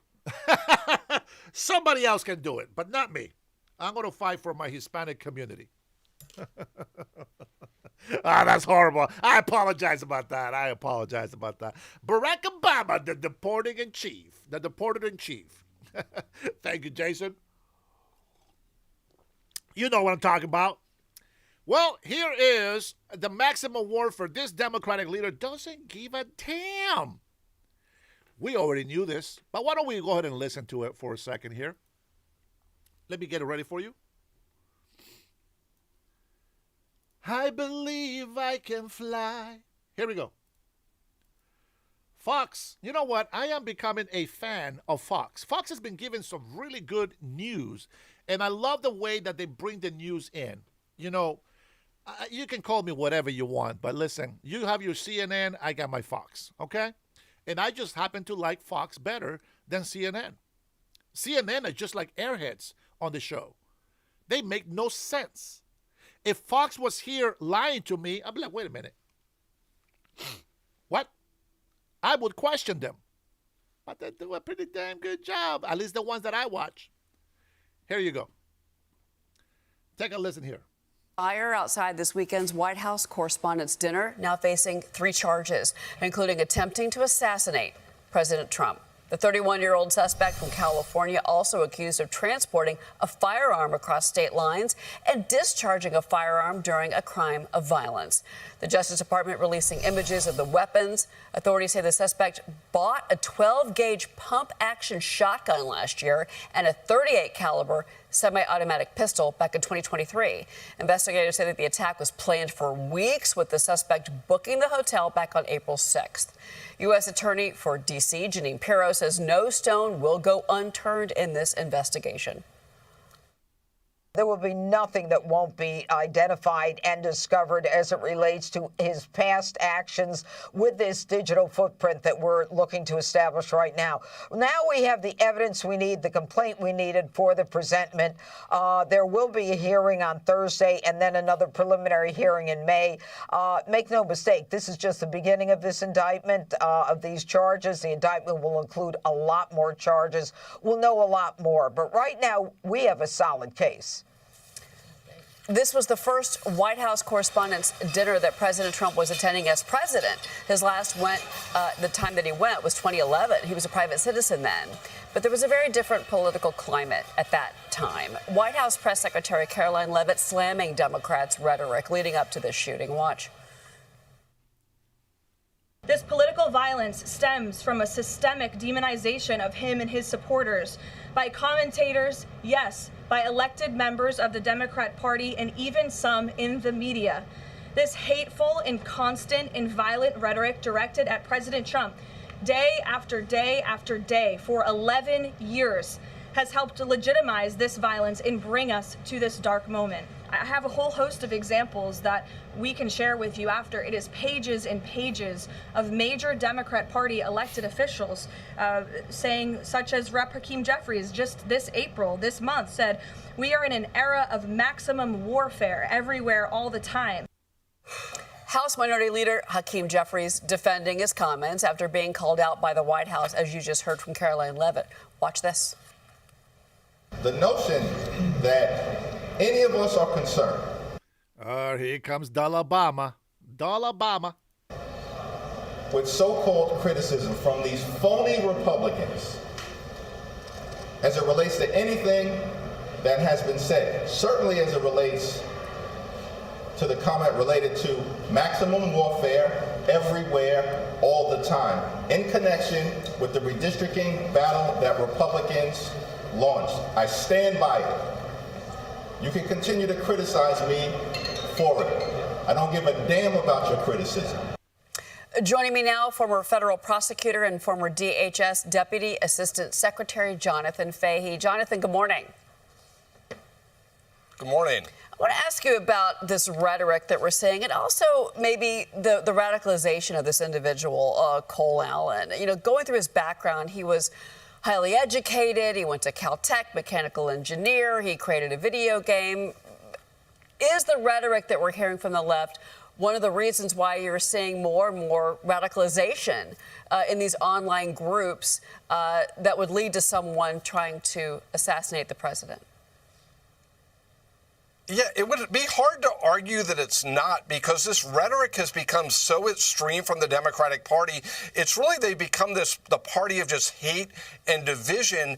And you look at it, it doesn't even just extend to Donald Trump. They've attacked his supporters and people that work in the administration, calling them Nazis and fascists. And it's just a matter of routine. So it doesn't surprise me that somebody would take this to a level that would seem consistent with the rhetoric, because if they equate Donald Trump and his supporters to Nazis, it dehumanizes him to the point that it legitimizes violence. So the Democrats should take some responsibility. But I think Hakeem Jeffries, is not backing down, and they've realized that this is their only thing they have now, because they've lost a lot of these policy arguments. So everything has been reduced to just sort of this name calling, this extreme rhetoric, because they believe it's the most effective thing for them politically, which is just shameful, because it puts not just President Trump in danger, but everyone around him in danger. And an event like this should be just a fun event, and it was shaping up to be a fun event. And instead, people now have to be worried, are they going to be attacked? Are they going to be killed by just going to an event? It's really shameful, and the Democrats' reaction to it, it's hard to believe that, other than John Fetterman, no one really seems to be willing to take a step back on the rhetoric. What do you make of the security at the Hilton on Saturday night, from your standpoint? There's a lot of question marks now about the effectiveness of that security perimeter. Yeah, like my initial take on it was, hey, it worked well. This guy was caught. No, he wasn't able to harm anyone, wasn't able to get in there. But then hearing some of the reporting after the fact, particularly I think Bill Maloogian was reporting on it, that it was very easy to sort of navigate through these parties and through the event by just showing, I think, an invitation, and there's no way that they're even linking up the invitation with the person. So it does concern me that it wasn't as good as it could have been. But again, the secondary part is no one got hurt, nobody got killed, and so you don't want to say it was all bad, but every one of these, I think, is a lessons learned moment. What can we do to make things better? Because, again, we have the World Cup coming up. We have the 250th anniversary. We have more events, and we need to make things better. But it's so important to always be on top of the game and never get complacent with this stuff. Well, that's why you've got to fund DHS. I mean, this is the time. If you think about it, enough is enough when you've got Secret Service agents that are putting their travel charges on their own credit cards. They're not getting paid. These are the people that are protecting protecting the president of the United States, and they're not getting paid. I mean, this really has intensified the debate right now on funding DHS. I mean, this is enough. I think a lot of folks are saying enough is enough. Exactly, and that's such a great point because these frontline agents are getting paid, but again, if they're going to go into financial ruin by having to charge all these things on their credit card, that's a bad thing. That adds stress. But remember, a lot of the Secret Service are the secondary people, the people sort of the supportive role. They're not getting paid. So what is that doing to the overall security? And remember, with the TSA agents, I think 1,000 of them have already quit permanently. So it's not that easy to replace people that decide to quit. Morale is worse. And it does seem like this should be the perfect time for everyone to take a step back, be mature, say, hey, we have an issue on something else, but let's fund DHS. But you really have to marvel at the Democratic Party's commitment to open borders and mass amnesty, because it seems like there is nothing more important on a policy issue than those two things right now, because nothing seems to sway them. They just keep doubling down. Unfortunately, they're doubling down by putting all of us at risk, particularly, people in airports, public officials. And it's just so shameful that there's not, other than, I guess, John Fetterman again, that they're not more mature people in this situation to make public safety the priority rather than politics. I just got a minute with you, Jonathan, real quick. Are you concerned about World Cup security? Because the cybersecurity arm of DHS, this is the advanced team that would be doing all the preparation, which, to be clear here, takes months. When you've got a large-scale event like World Cup matches happening around North America in major stadiums, or the America 250 celebrations. I mean, they're also under DHS. And to my understanding, they're not getting paid as well, and they can't really do the work that they need to be doing. Or am I misguided in that? That's exactly right. I'm glad you mentioned the cybersecurity, because they're not getting paid. And remember, the people in those industries, they're very marketable in the private sector. So if these people start leaving, this is going to be hard to replace them. And also, you're right, with the World Cup coming up. And remember, the one thing that's important about the World Cup, it's multiple venues, which makes security harder. It's not just like the Super Bowl that's one place for 1 week. It's multiple venues over a period of weeks. So that makes security more difficult. And again, that makes it more vulnerable. And when the spotlight's on it, the bad guys might want to use this as an opportunity. And if they see our security is not up to speed, they're going to maybe look at it as more of an opportunity to try to harm people and make some sort of political statement. It is a very real threat, in particular after these horrific events we saw this weekend. Jonathan Fahey, it's always great to talk to you about this. Thank you for being here. Appreciate it. Now, that's one of the questions that I have. Is there a better footage of this so alleged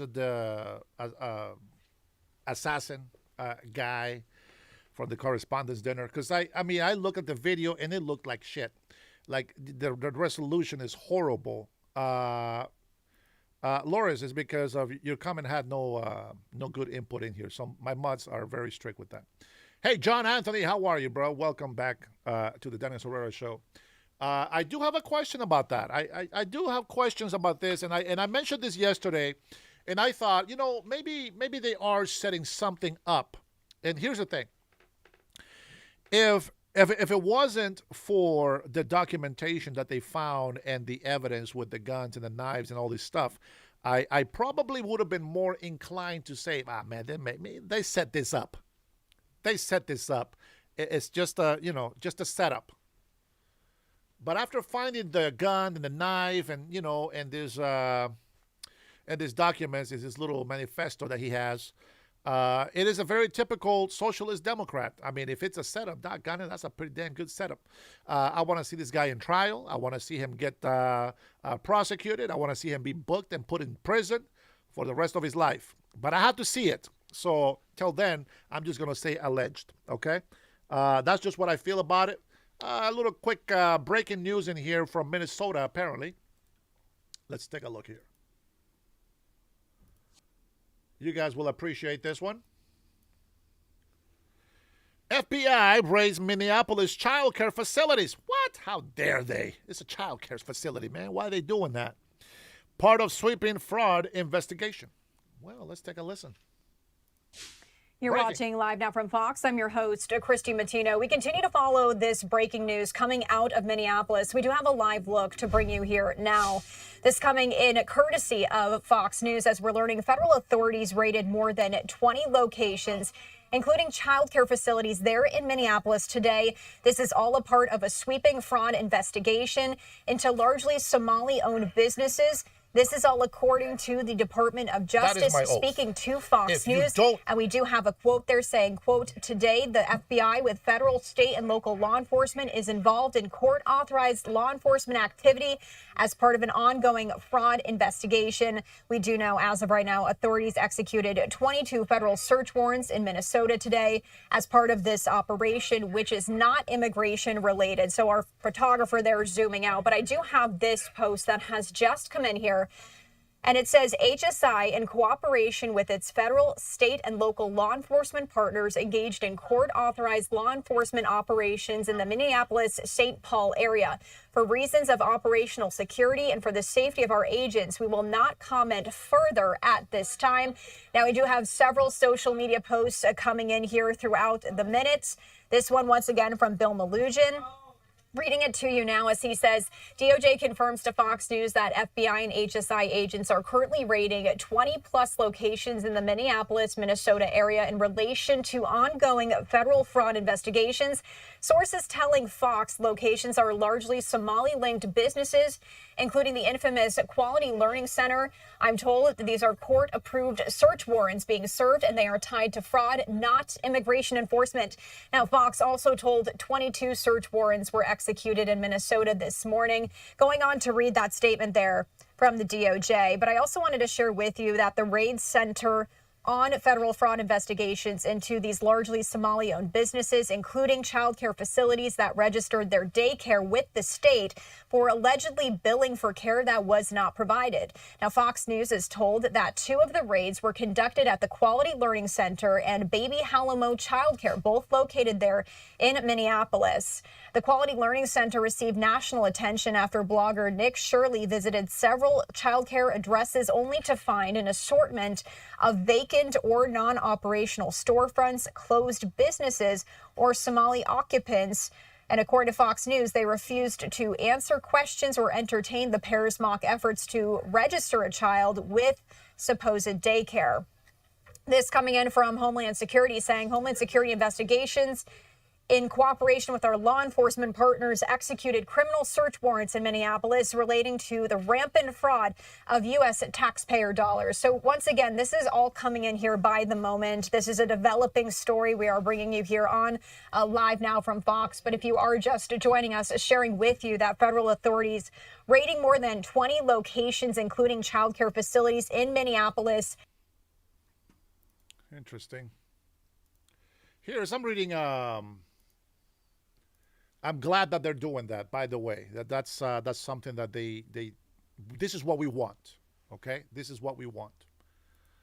Let's see. We talked about the shooting here from the Correspondents' Dinner, but there's a new message here. This is, I guess, the Emirates. It's trying to pull out of OPEC, okay? It is said that the Arab Emirates say they're going to leave the OPEC. Let me go ahead and share this with you guys, and I'll read the article for you. Okay, let's take a look. Conflict with Iran, where there is breaking news at this hour. First, the president said to be unhappy with the regime's latest ceasefire proposal, namely because it does not address Iran's nuclear program. Meanwhile, to the breaking news on OPEC, Lucas Tomlinson's watching that. He's back live today in Dubai from overseas. And Lucas, hello there. Good morning, Bill. Some big news out of the Emirates say the UAE announcing they will be leaving OPEC on May 1st. That's the Organization of Petroleum Exporting Countries. Iran was one of 5 founding members back in 1960. The UAE, the 7th largest oil exporter in the world. It appears that Iran, a big reason for the UAE to be leaving. Now, as far as negotiations with Iran going, we've heard from President Trump that he's unhappy with the negotiations going on right now. Recall just over the weekend, the president canceled the trip by his special envoys, Steve Witkoff, Jared Kushner, going to Pakistan to re-engage with the Iranians. And just a reminder for our viewers, Bill, about what President Trump's red lines are in these negotiations. End all uranium enrichment, dismantle the enrichment facilities, hand over that highly enriched uranium, end funding for terrorist proxies, fully open the strait, no more charging tolls, shut down the toll booth. Now, in an exclusive interview with our own Trey Ying, Secretary of State Marco Rubio explained why Iran has closed the strait. They don't just seek to dominate Iran, they seek to dominate the region. And imagine that with a nuclear weapon. Look what they've done with the Straits. Great example. The Straits is basically the equivalent of an economic nuclear weapon that they're trying to use against the world. And they're bragging about it. Now, while hundreds of ships remain at anchor stuck in the Persian Gulf behind me, the first LNG carrier, liquefied natural gas, recently transited the Strait of Hormuz since the war began 2 months ago. She left from a port here in the Emirates. Now, not only is the Gulf important to the world's energy industry, as we know and is documented, it's arguably more critical to the global fertilizer industry. 30% of the world's fertilizer trade passes through the Strait of Hormuz. Its closure has affected farmers across the world, including in the United States. And as the blockade is now more than 2 weeks old, Iran's storage tanks are nearing capacity, Bill. And analysts say it could be 1 to 3 weeks before Iran is forced to shut down oil production and perhaps cause permanent damage to its oil-producing industry. Certainly something the White House is watching closely, and hope is why it brings Iran back to the negotiating table. Okay, and we are too. Good to have you back in the region. Lucas Tomlinson in Dubai today. Thank you, Lucas. Be sure to... I'm Dennis. And I thank you for watching the Dennis Herrera Show. Well, you know what? I told you guys this before. I think it is best for our interest here in America to build new oil refineries for sweet oil. I really believe that we need to do that. Listen, $5 billion. Now, I heard that you can do it for hundreds of millions of dollars, a small refinery, but $5 billion is a good size sweet oil refinery, and $15 billion to make a big oil refinery. I really believe that we need to get this done, man. And while I am conscious about the environment, we also need to look out for our country. And we can't be scared of taking, new risks. I think it will be a good thing for us. And we can't be dependent on these Middle Eastern people. The Strait of Hormuz, I don't care if anybody says, oh, it was open before Trump. Shut the hell up. If they raise the price, these insurance companies and all these assholes that don't care about us, they're just there to make their money. I think that it'd be better if we become independent. I'm going to tell you, there is a lot of other countries that are already thinking the same way that we are. I guarantee you. I'm not the only guy. I'm guarantee you that right now. You think the Emirates pulling out is just a coincidence? It's not a coincidence. I'm telling you right now. Listen, guys, I love solar energy. I really do. I really do. I love solar energy. I think it's fantastic. I'm going to be investing here very soon because you guys know that I do my lives in my car sometimes, right? That's the Dennis Mobile One live. I'm working on getting my satellite internet so that it goes wherever I go.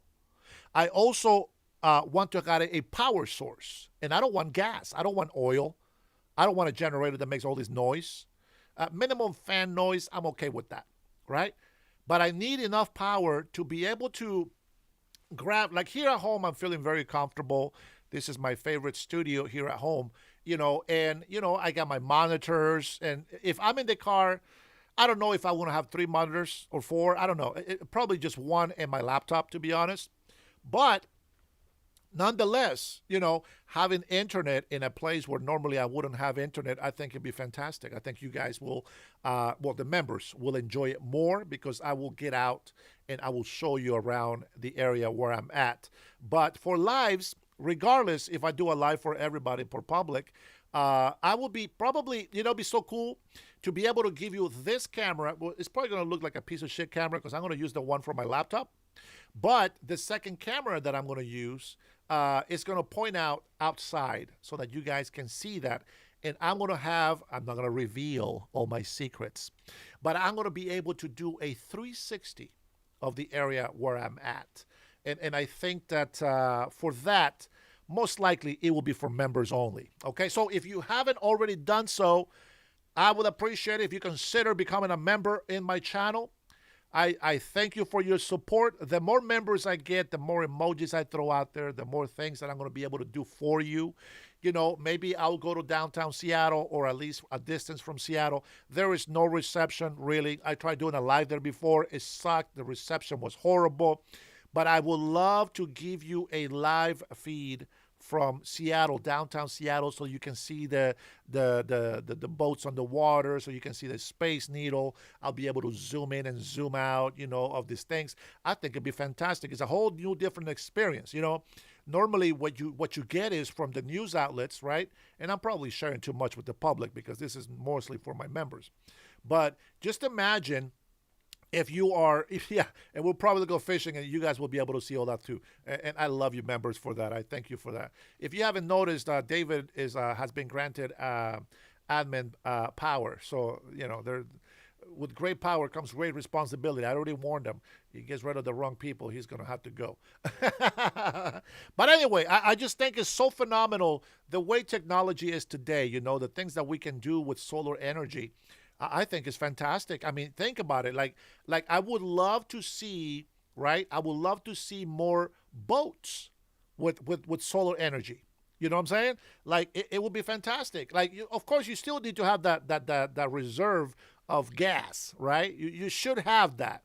But for anybody that wants to go out on the boat fishing, just think about it. Like, maybe it's a stupid idea for me. Maybe it is a stupid idea, right? But I just feel like, if you make a nice waterproof and this and that, and you can just be like, I mean, bro, you're going to power your boat without the, right? Instead of all that jazz, instead of all that noise, smooth sailing, baby. Electric motor, a good, strong electric motor. I don't know how far that will go, but... Yeah, never get rid of me or tie me out, Robert, says John Anthony. Be careful now. He might just time you out for the hell of it. He is a power trip guy. All right, let me find something here because I think that our fair lady, it's probably let me see if maybe let me see if she is. Let me see if she is. All right, here's a 19-minute video from our fair lady. If you didn't notice, I love our first lady. I think our first lady is just so classy. I mean, let's be honest, okay? As much as people hate white people, let me tell you something. You shouldn't be hating any type of skin, pigmentation. I'm going to tell you something. Sometimes when you have a white person mixing with a black person, you get some beautiful bronze kids. You mix a black with an Asian with white. You have all these native Indian American women that are just so gorgeous naturally, but when they're mixed with white, they become even more beautiful. Like the Mexican women down there, they're mixed with a lot of European blood, and they're native Indian blood, and they got some gorgeous women. A lot of them look European look. You know what I'm saying? Like they're beautiful. You can't deny that. There's ugly people in every culture and every ethnicity and every pigmentation, yes. But there's also beautiful people, like physically and internally, that are beautiful. And I'm going to say this. I know you might think I'm gay. You might think I'm delusional.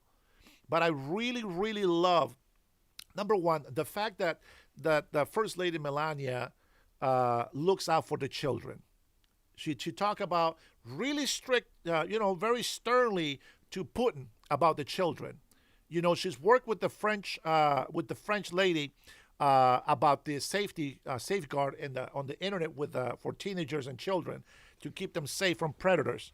And she's always had this maternal heart for the people. Like she is what Trump needs as a wife. You know what I'm saying? Like, she's so classy. Yes, she's got the money, and of course she likes the expensive life. That comes with the territory. But even though they're not kings, they're rich, and they treat themselves like royalty. You know what I'm saying? So I really admire her for that. I really admire her class. I don't mind her when she's upset at Trump. That's her husband. She should be upset at him if she disagrees with him. That's fine. And it happens. But she's such a great mother. I mean, teaches her son respect, discipline. Bro, it's like you can't say anything negative about her. She is so happy to be an American citizen. She is so happy to be in this country. And for a migrant to defend this country is fantastic. I'm a migrant, so I respect that. You know what I'm saying? But I can tell you, if you don't know the civilization on the rich class, then you don't understand what the hell I'm talking about. But I can tell you that every time that I have read about history in this country, it has been the Europeans who had the ballroom with the balls, this is where our military comes from. This is where the soldiers were made to be soldiers. And we wouldn't have what we have today if it wasn't for the atrocities of the past. So, with that being said, I have my utmost respect. I love Melania as our first lady. There is nothing of a sexual nature at all. Nothing perversive. Everything out of respect, out of love, and I really, really appreciate her. As a matter of fact, I have recommended her movie, Melania, that is on Prime. So I'm going to go ahead and play this video that they have on the White House from Melania, our fairest first lady. And my patriots, my American people, I know that you appreciate the first lady. Let's go ahead and watch.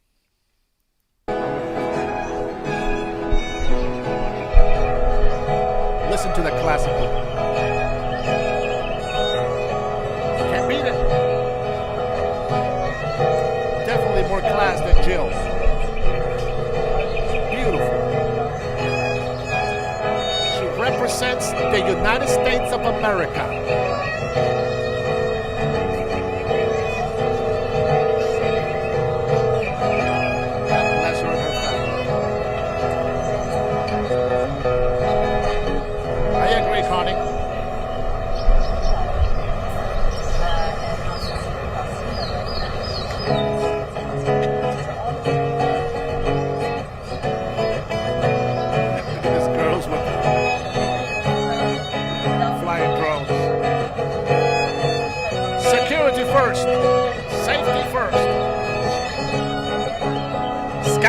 For terrorists.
culture, our native, our Hispanic, all of the cultures that we have mixed in this country. But I'm also thankful for the European influence on the Americas. I think that it has been a positive thing in our country. It is because of our past that we are today the best for the future.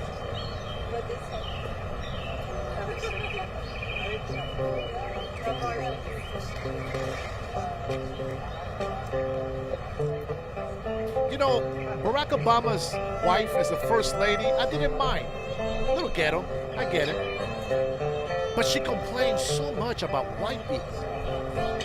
Such a shame. Such a shame. And the funniest thing is that in order for her to feel pretty, she had to pretend to be white. Isn't that crazy? Why couldn't she just be happy being herself? No, she had the burden of straightening her hair to look white. They'll never look white. But you can't deny. You can't deny. I am so thankful for everybody. Zach, be nice. We don't know. We haven't seen the hardware, so be nice, okay? We'll call him. I mean, we'll call her Michelle Obama. We'll give her the benefit of doubt.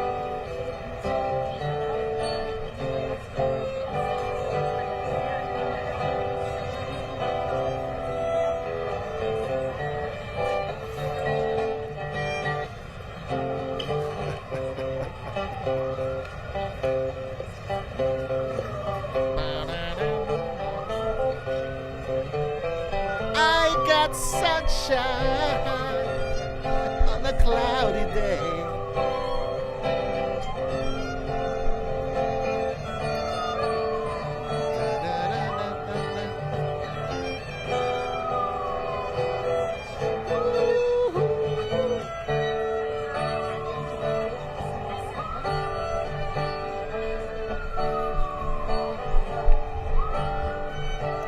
As she should. They should get paid. Every laborer is worthy of pay. Not everything has to be free. Sometimes you gotta collect the money.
That I give a damn about your comment, knowing that you don't give a damn about me.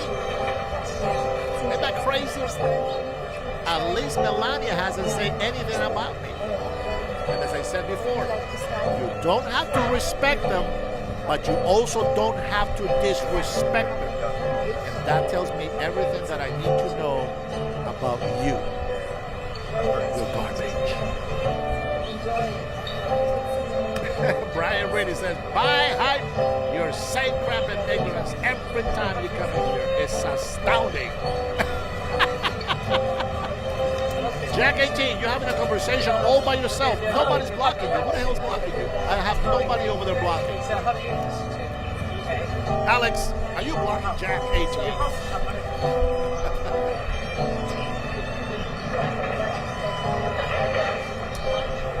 It's Jack 18 on my landscape mosaic. If you don't care, why do you block us? Well, I don't care.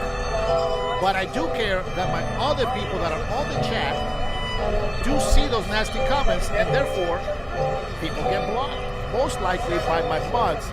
In this case, Jack, I will block you myself for saying that I'm a loser. Bye-bye. He says you block me every time. I don't understand why. Bye, Jack. James Patterson, how are you, Patriot? Bro, I was so jealous about you and your team riding those bikes, bro. I wish I could ride a bike. I really do. It would be so fun. I'm just not that courageous, man.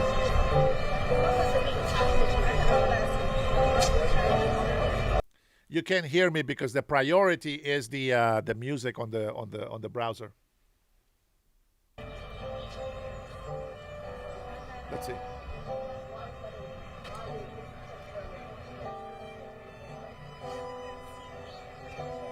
Oh, I can hear myself. I just checked the audio on my phone. I can hear myself. You can hear the sound. Just probably not as loud, obviously.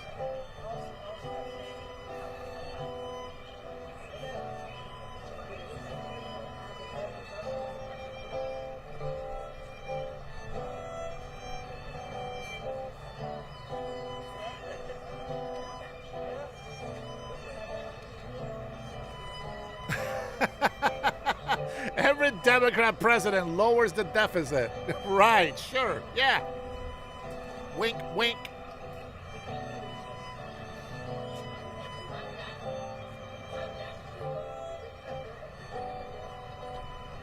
Let me see if she's going to talk.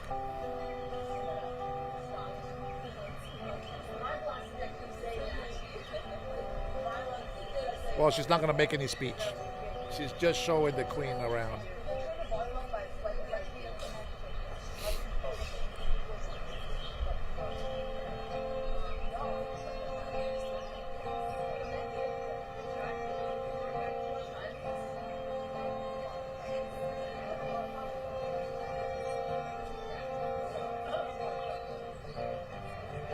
I always share the videos from the White House.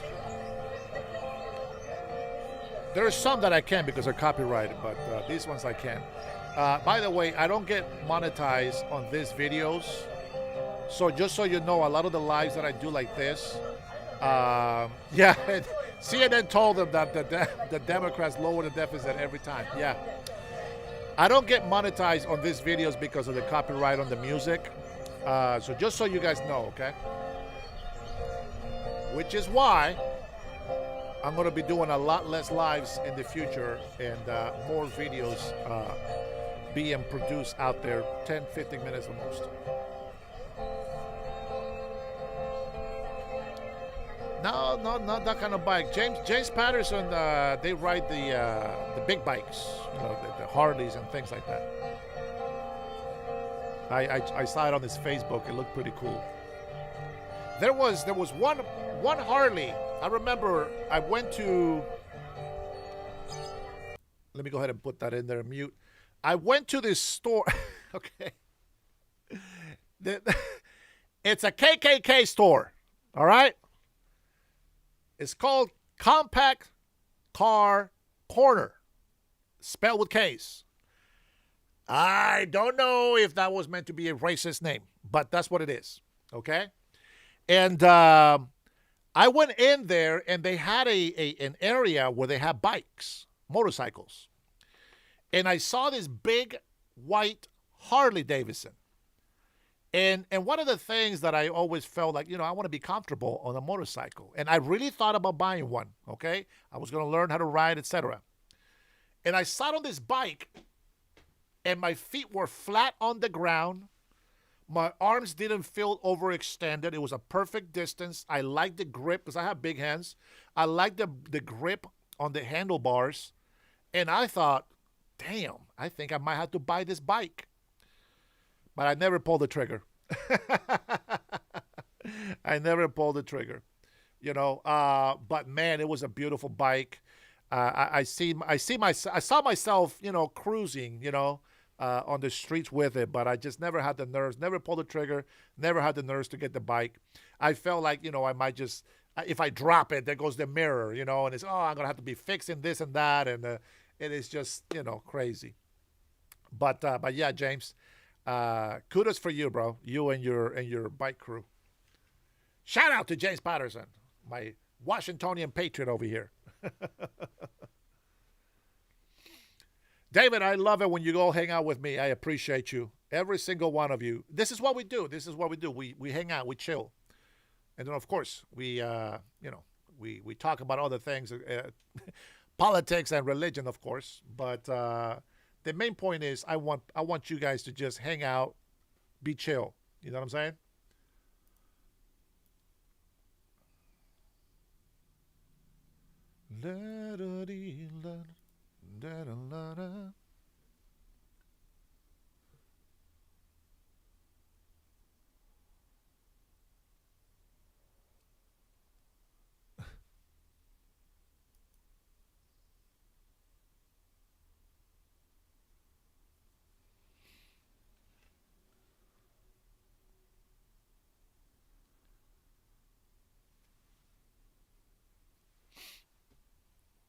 Chill mode.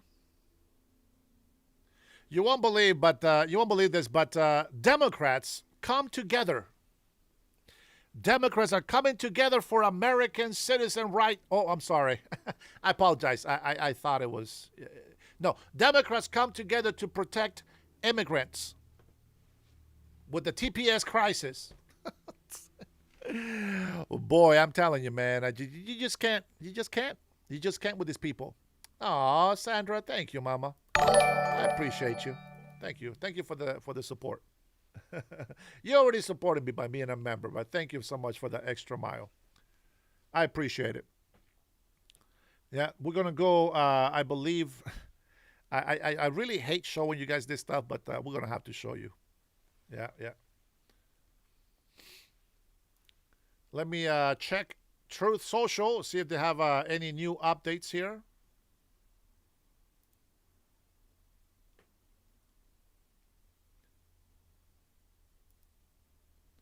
Let's see. U.S. Middle East ally strips citizenship from 69 in crackdown. No pro-Iran support. What?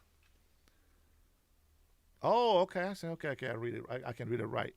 U.S. Middle East ally strips citizenship from 69 in crackdown on pro-Iran support. Let's see. The Bahrain stripped citizenship from dozens accused of promoting pro-Iran sentiment, drawing criticism from right groups over a lack of legal safeguards. Fantastic. Good news. Ilhan Omar, she's got to go. Way overdue. Way overdue. Ah, man, I hope they continue this.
Thank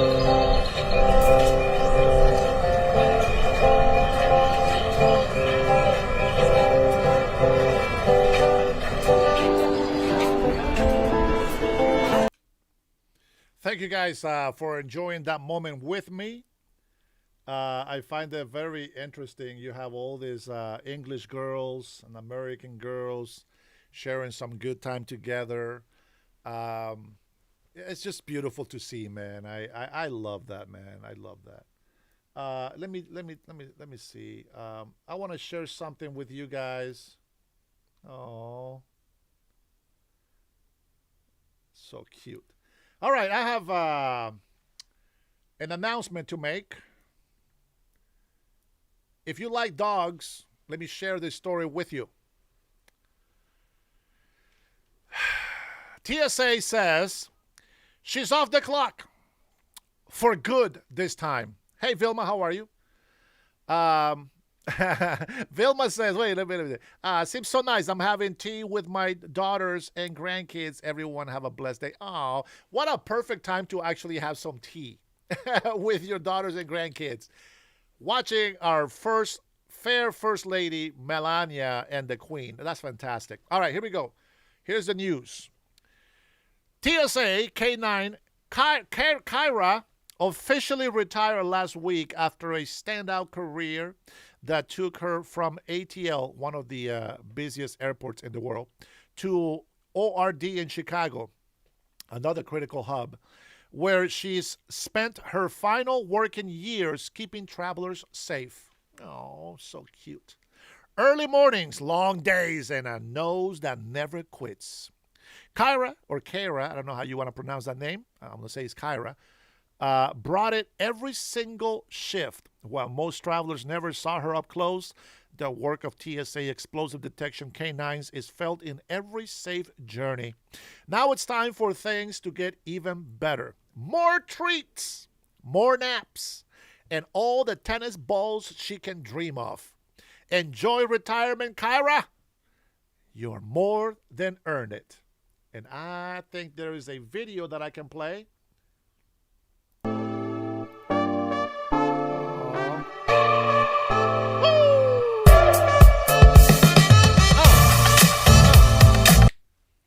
Oh, man, that's it? Oh, man, I was just getting started. All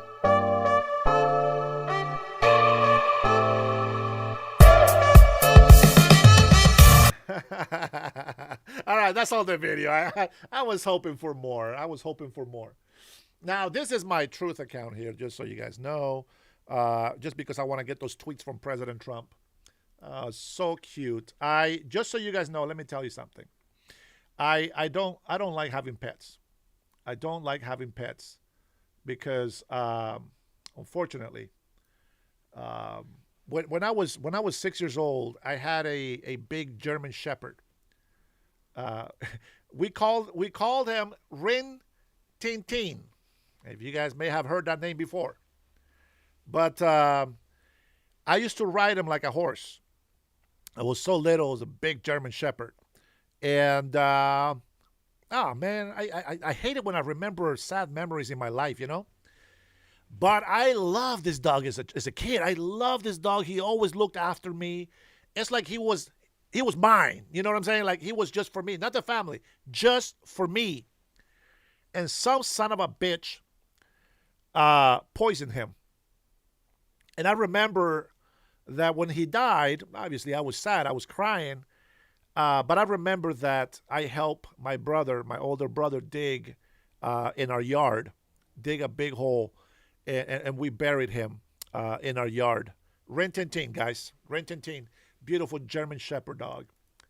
I love dogs, but after that, I don't like having pets. I just, I had 3 dogs that were poisoned when I was a kid.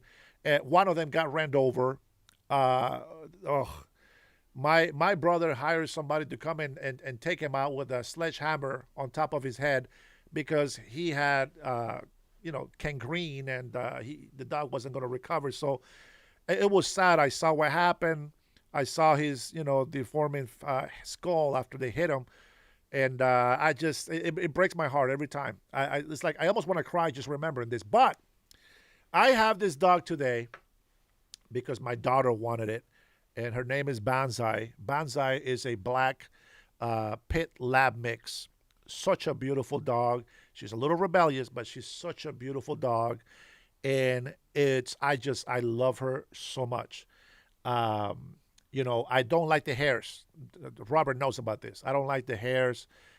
Summer's coming, so she's starting to shed her hairs, and it's everywhere. And I hate that part, but I love my dog. Well, it's my daughter's dog because they're like sisters, if you know what I mean. Don't take it on the bad, stupid side, but they're like sisters, you know, and they're both daddy's girls. So, you know, except one is an animal and the other one is my human daughter. But she protects my daughter so much. She is with her 100% of the time. Well, except when she has to go to school. But I love my pit lab mix. She is gorgeous. You know, and I just keep thinking that, you know, when the time is up for her, we're going to miss her, and I'm going to have to play it off like it doesn't hurt me. That's just the way that I have to do, right, as a father. It's like, oh, it doesn't hurt me. Hey, be tough, baby girl. Don't worry about it, blah, blah, blah. But we know that when our beloved pets leave us, they always leave a little empty hole inside of every single one of us. And, yeah, it's a sad story. But I'm going to share this. Oh, no, that's not a clip. My bad. I was going to share it. I thought it was a clip, but it's not. It's actually a live. Let's see. Let's take a look and see what is conspiracy theories surge after WHCA dinner attack. What now? What conspiracies? Is somebody out there saying that it was fake? Uh-oh. They got into the Leary Center, guys. It's targeting federal fraud. Currently underway, federal agents seen leaving the Quality Learning Center. And Brooke Taylor has more on that and what they're looking for. Brooke, good morning. Quality Learning Center. Hi, Bill. Good morning. Yeah, we have had a photographer there at the daycare since this morning, capturing video of those federal agents just going in and out of the building, collecting evidence as part of the DOJ's fraud investigation in Minnesota. Take a look at this video here. Sources tell Fox that federal agents are raiding about 22 businesses across Minneapolis this morning. And sources say many of them are tied to Somali-owned operations. All of this comes after that viral YouTube video from Nick Shirley. It was back in December. Well, they can't push them away. They should have just kept clean and just have a conversation with Nick Shirley. Well, now it's serious. Let's get it. In that video, he visited different child care centers, and you'll remember they were either closed or there were just no children inside, despite receiving state child care funding. Now, the location that you're looking at right now, it's the Quality Learning Center. This is the daycare. It went viral. It blew up on social media because of a sign outside with learning that was literally misspelled. The education secretary at the time claimed that the daycare received $1.9 million while, quote, masquerading as a daycare.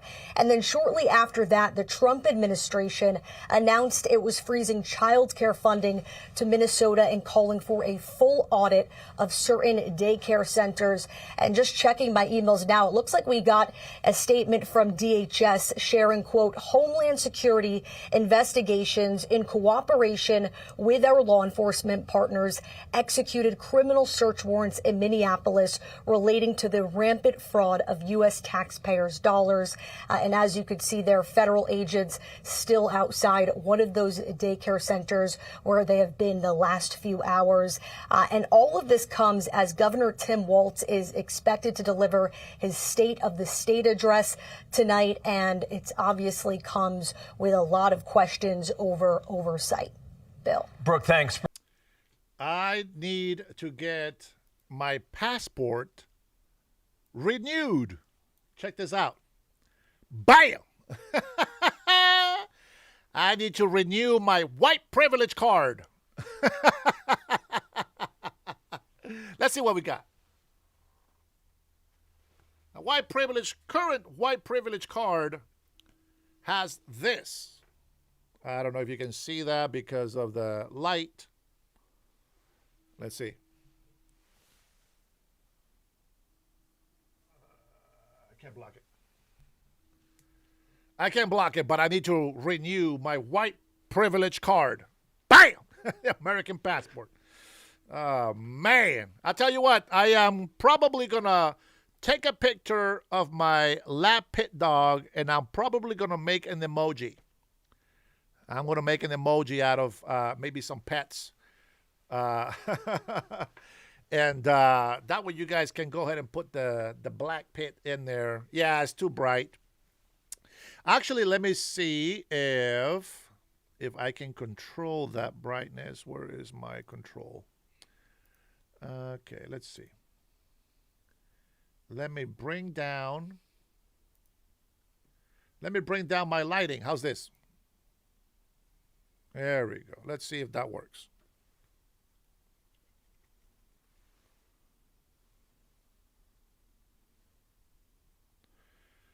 That's kind of okay. You can kind of see it a little bit. All right. Yeah, you can kind of see that.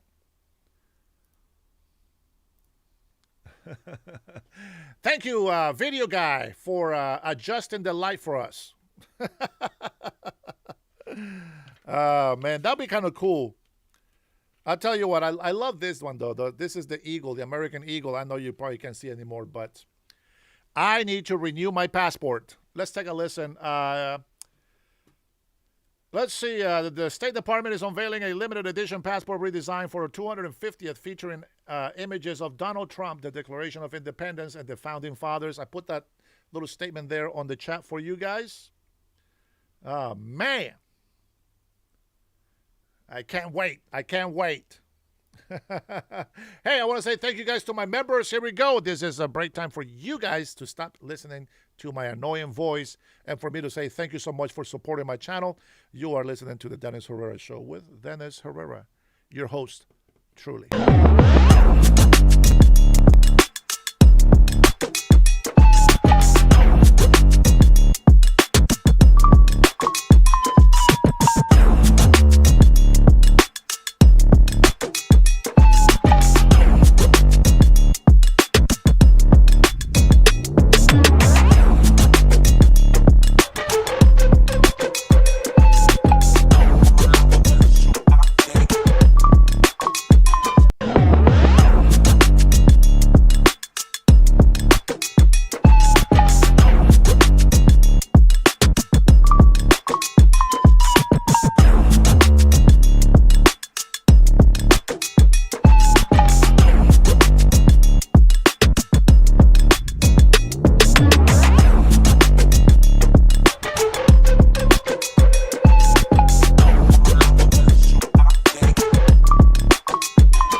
Thank you, my members, my patriots, my family, my brothers and sisters.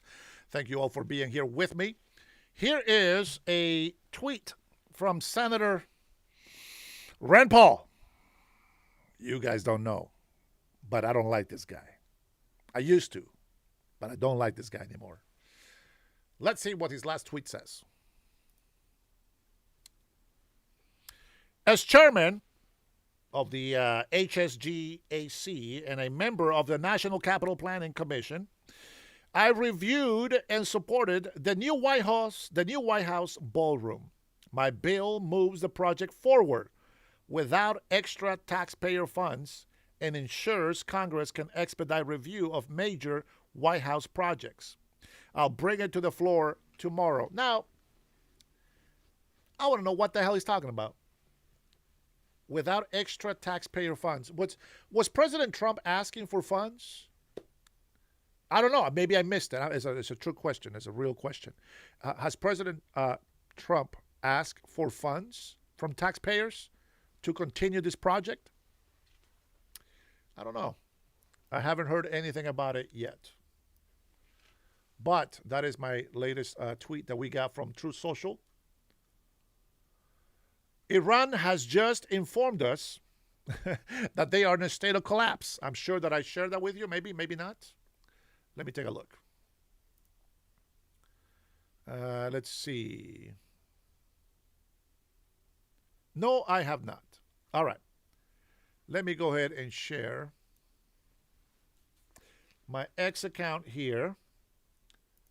And I want to show you one of the tweets that the president showed last night. And I think everybody can read that.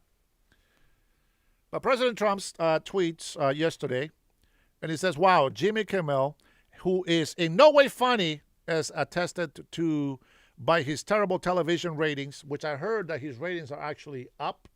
So there goes that. Melania and her son, ratings, made a statement on his show that is really shocking. He showed a fake video of the First Lady, Melania, and her son, Barron, like they were actually sitting in the studio. I saw it. Listening to him speak, which they weren't and never would be. He then stated, our First Lady, Melania, is here. Look at Melania, so beautiful. Mrs. Trump, you have a glow like an expectant widow. A day later, a lunatic tried entering the ballroom of the White House Correspondents' Dinner, loaded up with a shotgun, handgun, and many knives. Well, I don't know about that. I think they found that in his room. He was there with a handgun, as far as I knew, and some knives. I'm not sure how that works. But he was there for a very obvious and sinister reason. I appreciate that so many people are incensed by Kimmel's despicable call to violence and normally would not be responsive to anything that he said. But this is something far beyond the pale. Jimmy Kimmel should be immediately fired by Disney and ABC, and I agree 100%. Thank you for your attention to this matter. Now, I agree. Oh, thank you, Cutting Edge. Yeah, that's what I thought, bro. But, I mean, maybe I missed the news. I don't know. All right. But let's get to my next tweet here. Well, next president's tweet. Supreme Court approves Texas congressional map redraw. Bam! Let's go. You wanna dance? Let's dance. This is what we say. You wanna dance? Let's dance. Okay? So you want to start with Virginia? Then we'll hit Texas. Next, Florida. Let's go. You want to play dirty? We can play dirty. You want to cheat? Let's go ahead and cheat. Let's do what we got to do. Eye for an eye, I say. Eye for an eye. Iran has just informed us that they are in a state of collapse. They want us to open the Hormuz Strait as soon as possible, as they try to figure out their leadership situation, which I believe they will be able to do. I don't know about that, Mr. President. I don't know about that. Thank you for your attention to this matter, President DJ Trump. DeSantis has our back, says Unc Andy, and if Unc Andy says it, I believe it. There you go. There's my Eagle profile. In case you want to go to the X account and visit the Dennis Herrera, that is my legit profile, so you can see the American Eagle, and then also my full name. So if you want to follow me on X, if you happen to have an X account, I appreciate it. Thank you, Jason. Vet for Democracy is a donkey. I like it when my veterans talk shit to the other veterans that are traitors to this country. Robert says, for your creamer only, get some. Robert, it's this. This is how you say get some. Like this. Bam! Oh, man. Mark Thomas is confused. He doesn't know why he's still here. He doesn't know why he's still here. Oh, man. You know what? I don't love that you're leftist, but I love that you guys are Americans, and I want everybody welcome on my channel, okay? All right. Bring my X account over here. All right, let me take a look. There is a live. Oh, boy. House and the Senate Democrats come together to protect immigrants. Oh, my God. Do you guys want to listen to this? Put a 1 on the chat if you want to listen to House and the Senate Democrats come together to protect immigrants amid TPS crisis. Put a 1 on the chat if you want to watch it, or put a 2 if you say don't watch that crap. Oh boy, I'm telling you, man, sometimes I just don't like my job. But I love my coffee. I can't go wrong with that. Well, Unc Andy doesn't want it. I feel you. I feel you, Unks.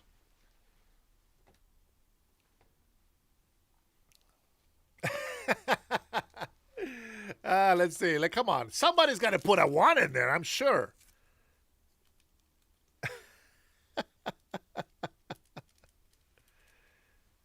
Okay, all right. Nope. Even Lunchbox doesn't want it. And Lunchbox is not on my side, bro. Lunchbox is not on my side. Lunchbox have been talking shit about me all the time. Even he doesn't want to watch that shit. Oh, boy. Let me get my last fix of coffee here. I get it. Okay, we're not going to watch it. All right, all right. Hey, thank you guys for your support. I want you to know, man, I don't come over here and beg for money. My job is to entertain you, to give you some news, to give you some different opinions. And maybe my opinion will be the same as yours. Maybe it won't. But that's what I do. This is what I do for a living. So thank you guys for appreciating that. I really do appreciate you, okay? Now, for some people out there that are, listen, if you believe, Lunchbox says, Dennis, I love you. What the, what the freak, man? Oh, man, you know what, Lunchbox? That's it, bro. Here we go. Lunchbox, this is for you. Lunchbox. I think I might be misunderstanding my Lunchbox guy. But this emojis that takes me so long to create. Here you go, buddy. Just for you, my love. Boom. Bam! All right. Let's see. Should I share this guy? No, he's live. Okay. I don't want to show somebody else's live, but I do want to show clips. Uh-oh, here we go. Gas prices spike to the highest in 4 years, guys. There will be no choice. The United Arab Emirates says that it is withdrawing from OPEC and OPEC+. OPEC is a decades-old cartel of the world's largest oil-producing exporters. The energy minister says that it will make it easier for the UAE to meet changing demand, but it is a major blow to OPEC at a time when the Iran... That is funny, bro. I believe that was Ilhan Omar, right? She was reading the paper and she's like, World 11. I remember that. That's funny. How come I didn't think about that? I forgot about that. Ilhan Omar actually read that World War II was actually World 11. That's how low IQ they really are. Oh, thank you, Michael. I appreciate you, big brother. I appreciate that. All right, so here, you already heard the report from Fox. Well, here is CNN on the same report. War has triggered a global energy crisis, and as the price of oil hits 3-week highs. CNN's Eleni Giokos joins me now from Dubai. Eleni, and so with the UAE doing this and making this announcement today, I believe they are the third or fourth largest producer among OPEC members. Talk about the significance here and the impact that it's already having within the region. Yeah, it's the third largest producer within OPEC, and it's really significant. I mean, frankly, it's a bombshell announcement today, Biana. You know, they joined in 1967, one of the founding members, and that was just a few years before the formation of the UAE. And this is, really going to shape what we see in the oil markets. And you were talking about WTI, responding quite aggressively on the back of this news. And we've seen an increase in oil prices as we hear one of the oldest members withdrawing from this organization. This is importantly an organization that can exert influence on oil prices. It has the ability to control supply. So when oil prices go high, then we start to see quotas from these oil-producing nations, and that starts to temper off oil prices. But when oil prices are low, that is also when they step in, specifically to protect oil producers, that if oil prices are below what it costs to produce a barrel of oil, they can also play around with that. That's why they're viewed as a cartel. The UAE energy minister says this is not a political decision, but many people are focusing on the timing, given that we are currently in the largest energy crisis in the history of markets. Take a listen to what he said. This is not a political decision. This is a pure policy position, and repositioning us to be in front of the world, taking the right decision at the speed that we aspire for. To us, it's the consumers are critical. To us, we need to attain to these countries who entrusted us to build the refineries based on our crude. And our crude today, Marban, is one of the cleanest, if not the cleanest crude on earth.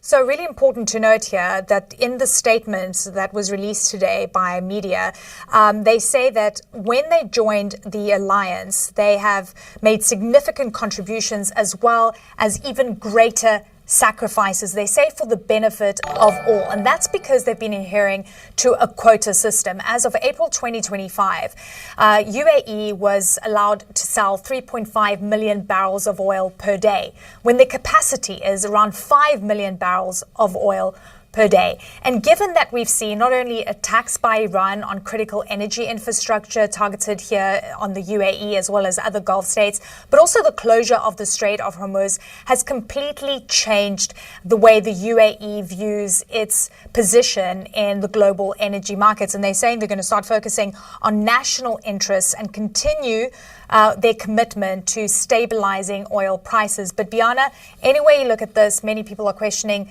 the fate of OPEC right now, whether this is a precursor to more countries leaving OPEC, and importantly, what happens to oil prices from here. And the future relationship, once again, at question between the Saudis and the Emiratis as well. Eleni Giokos, thank you so much. Gas prices are surging to the highest level in nearly 4 years because, of course, of deadlocked Iran war and the talks that just aren't going anywhere and are rattling the global economy. Now, let me. We'll finish listening to this, but I want to clarify something. Okay, I want to clarify something. One of the things that I have a problem, okay, with, and even Fox is saying this, okay? No fungus coffee today, my friend. Just real coffee. That's it. Listen, I want you to know this. I am not against CNN for reporting the gas thing, because Fox does it as well. Everybody talks about gas prices. What I want you to concentrate on, if you want raw news, raw information, I put it on the chat for you. You don't concentrate on gas prices. You need to go deeper so that you can have a fair comparison when it comes to, comparing with other administrations. If you compare gas prices, you're not going to have a true comparison. You have to go to the price of the barrel of oil. That's it. Find out right now the barrel of oil. It was up to $1.11.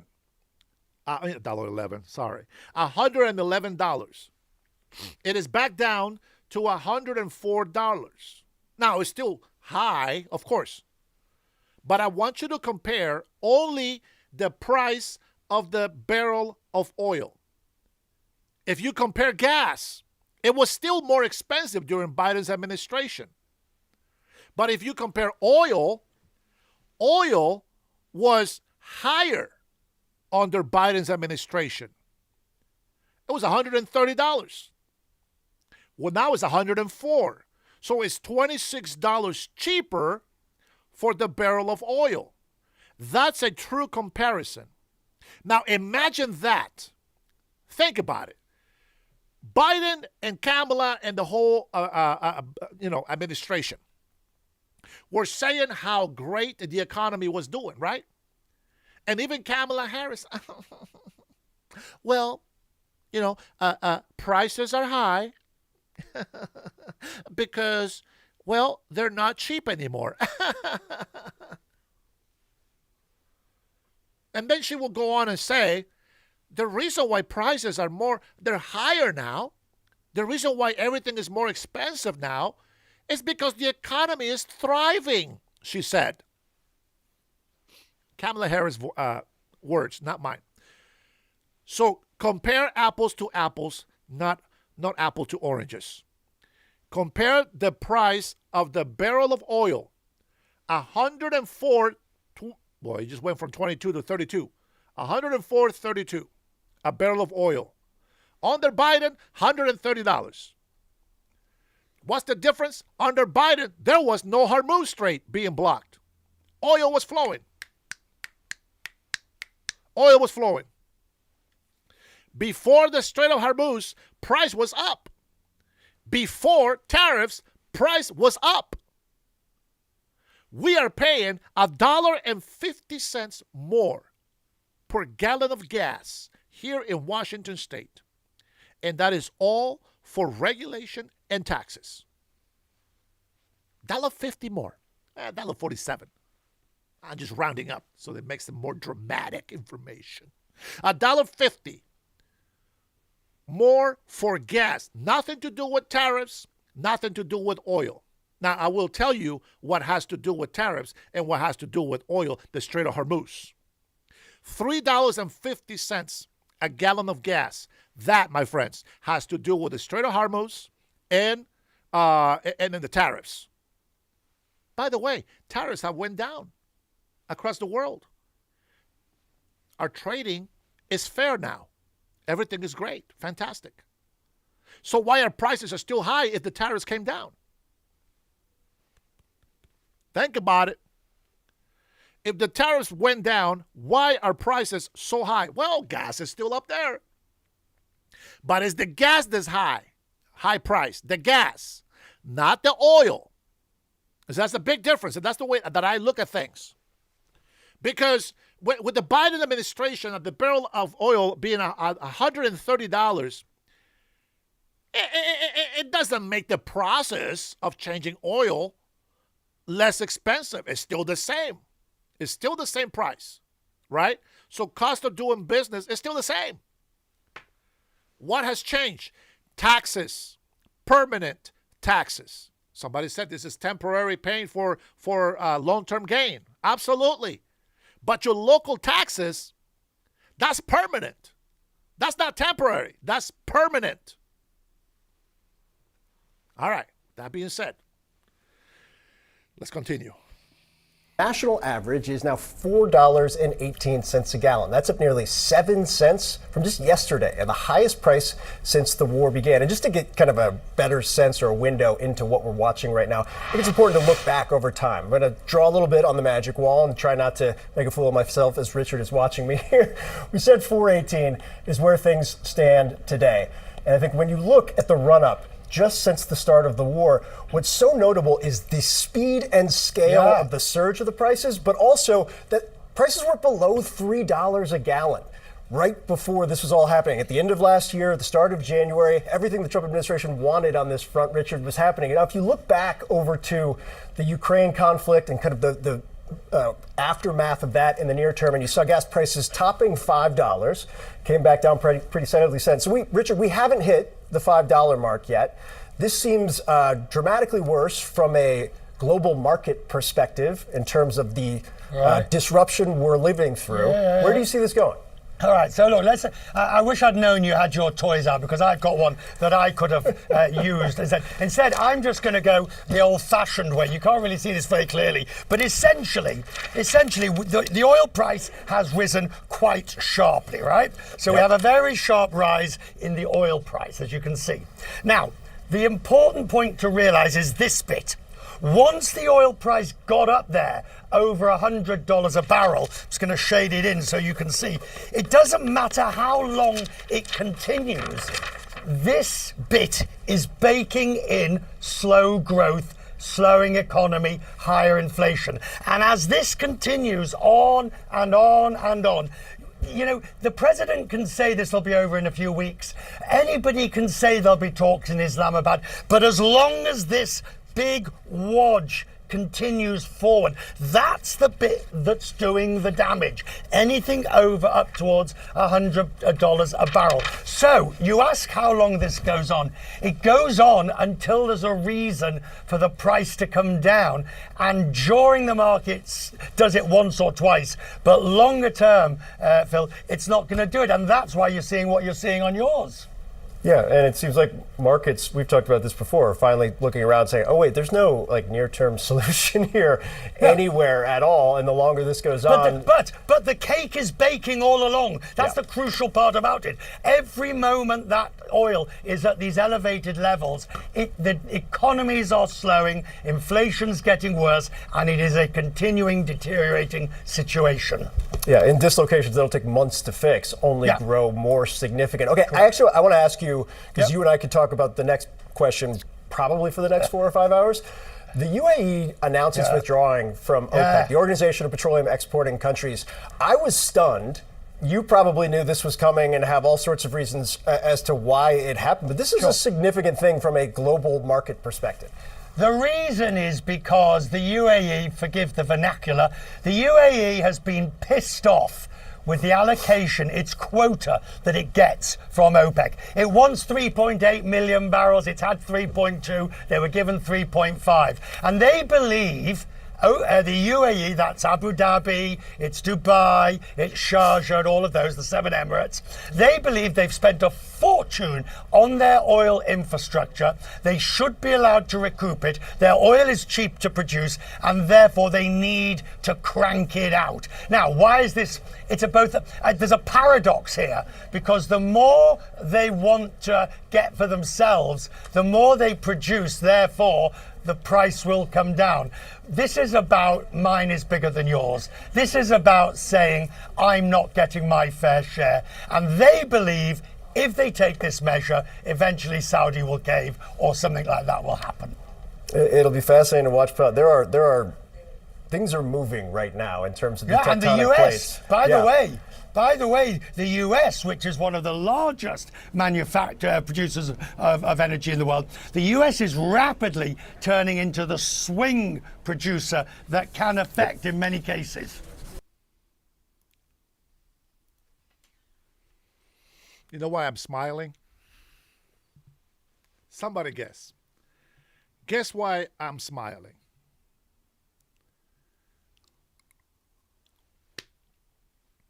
Guess why I'm smiling? You heard everything. Now, that's CNN, guys. That's CNN. That's CNN. Let me tell you why I'm smiling. Now, I take it with a grain of salt. I could be wrong.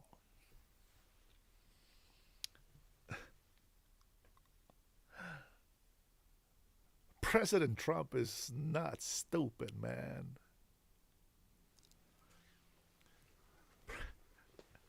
President Trump is not stupid. Let me. I hope I don't lose my train of thought on this. Yeah, I was right. Thank you, Tanya. President Trump, man, he's a freaking genius. And if what I'm thinking is right, holy crap. Wow. Bear with me. I want you to understand something. I love braingasms. That's what I call it. I love intellectuality. You know why? Because I'm not a genius. But when something good comes along, it's just,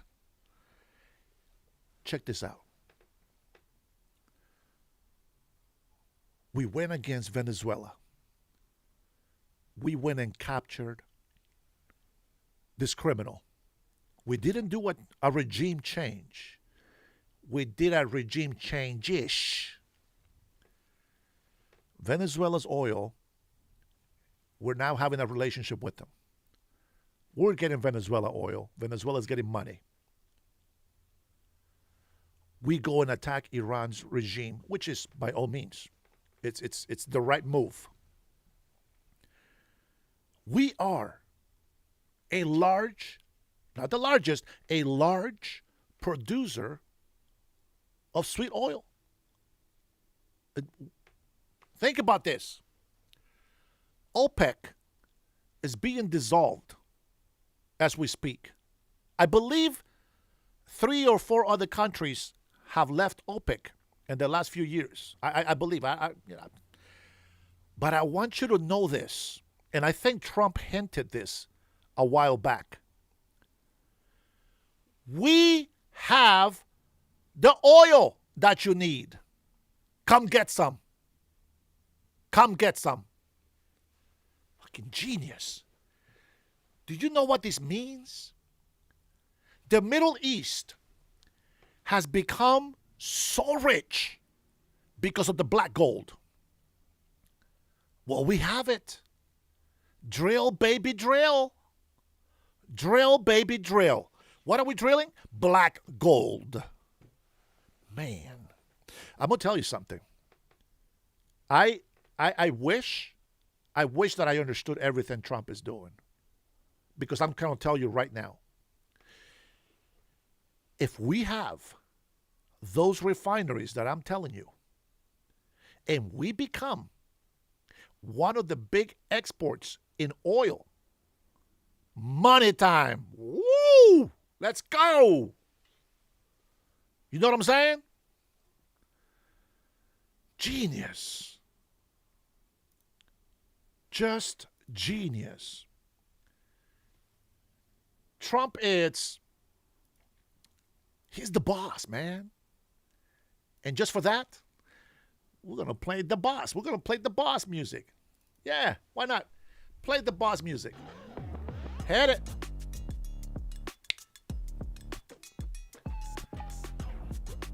Imagine that.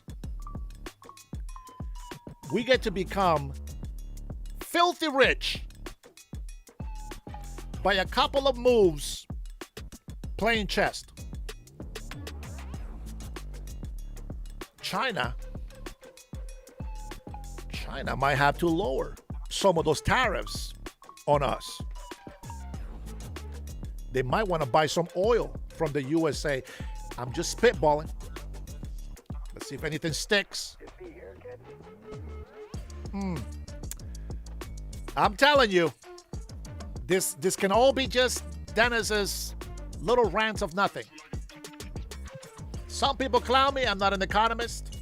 Sure. But I'm going to tell you something. I like to analyze things.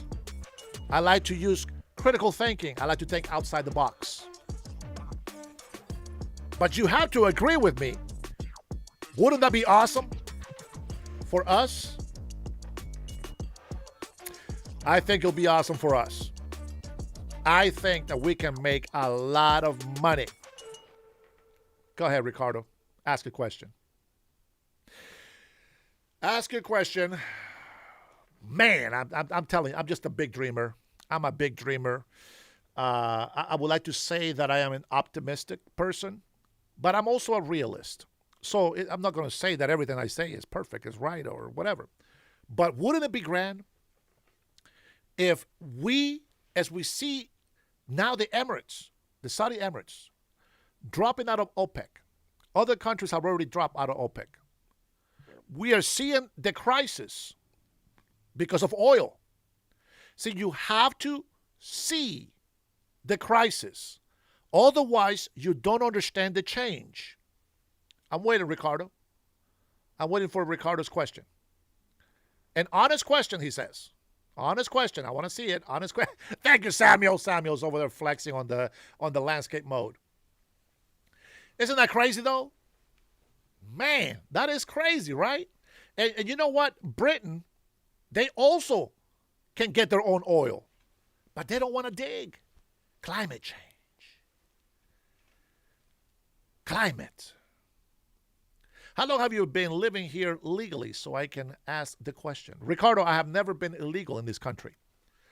I have been legal since the day I stepped foot on this country, which that would be Houston, Texas, on my first flight on a 777 Boeing jet. That was fantastic. That was a big beast. It was a huge beast. Always been legal in this country, my friend. I have never been illegal. Not one day. Not 1 hour illegal.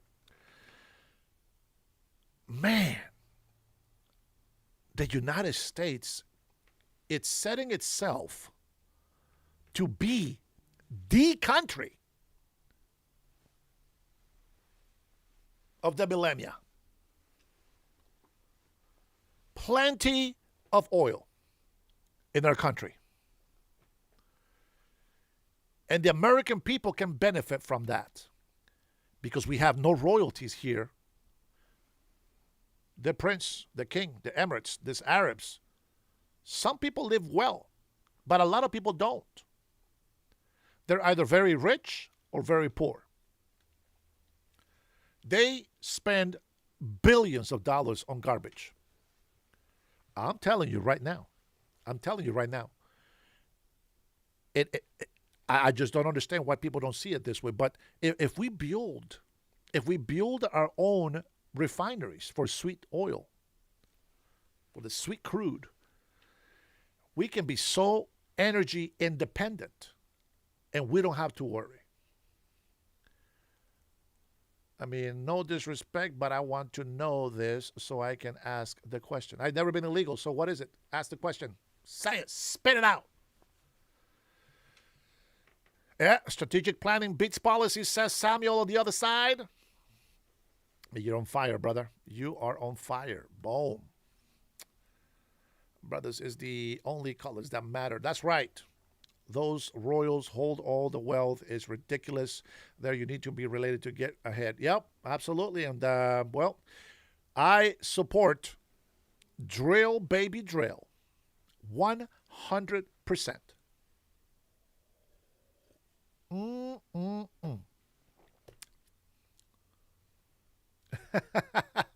The mic cover is really bright, he says. Don't worry, my friend. I am going to order a different cover very soon. Very, very soon. If you guys know of a big mic cover with the American flag colors, that would be fantastic. I would love to have the American flag right here. I will put the mic this way so that you guys can see the American flag right here. You know what? Maybe I can custom make one. We'll see. Maybe I can find somebody that can custom make them and see if I can get one. I would love to have that in here just for that. Let's see. What else do we got, guys? Man, the viewership today, it has been hella low. I'm not going to lie to you. This is very Herrera. We've been suppressed a lot during these lives. We've been suppressed a lot during these lives. Let's take a listen to this heated clash. Top Democrat pressed on controversial podcast appearance. What is this about? The political violence and rhetoric has got to stop. And that's something President Trump said right after the incident on Saturday night. When you have reporters, when you have media just being overly critical and calling the president horrible names for no reason and without evidence, without proof, it shouldn't surprise us that this type of rhetoric takes place. And that was Todd Blancy, acting Attorney General, yesterday. Saturday shooting at the White House Correspondents' Dinner, prompting more calls to end political violence and the rhetoric fueling it. Democratic Congressman Ro Khanna is pushing for a bipartisan commission to end political violence, and he joins us now. Congressman, how would this look? How would this go forward? Are you going to analyze it? Are you going to set up a criteria or a marching orders or a to-do list? Well, it's first an acknowledgement that political violence is out of hand, that it is affecting people in both parties, that both parties have a responsibility to address it. There should be a national commission, and we can look at concrete things. One, the role that social media is playing in amplifying the most sensational, outrageous content that sometimes incites violence. Second, looking at mental health issues. Third, looking at how we can have intervention when you have someone sick, like the person who was tried the attempted assassination on the president and his cabinet. How do we get earlier intervention? And finally, what are the standards of how we can all do better in our political rhetoric without violating the First Amendment? We want robust speech. People should be able to criticize me, but there's a difference between criticism and the incitement of violence. Right. I agree. I think the sentiment is widespread, although it didn't seem like it was being embraced by Hakeem Jeffries yesterday. But, Congressman, do you think it was a good move to have that spirit of what you just said and sit down with somebody like Hassan Piker?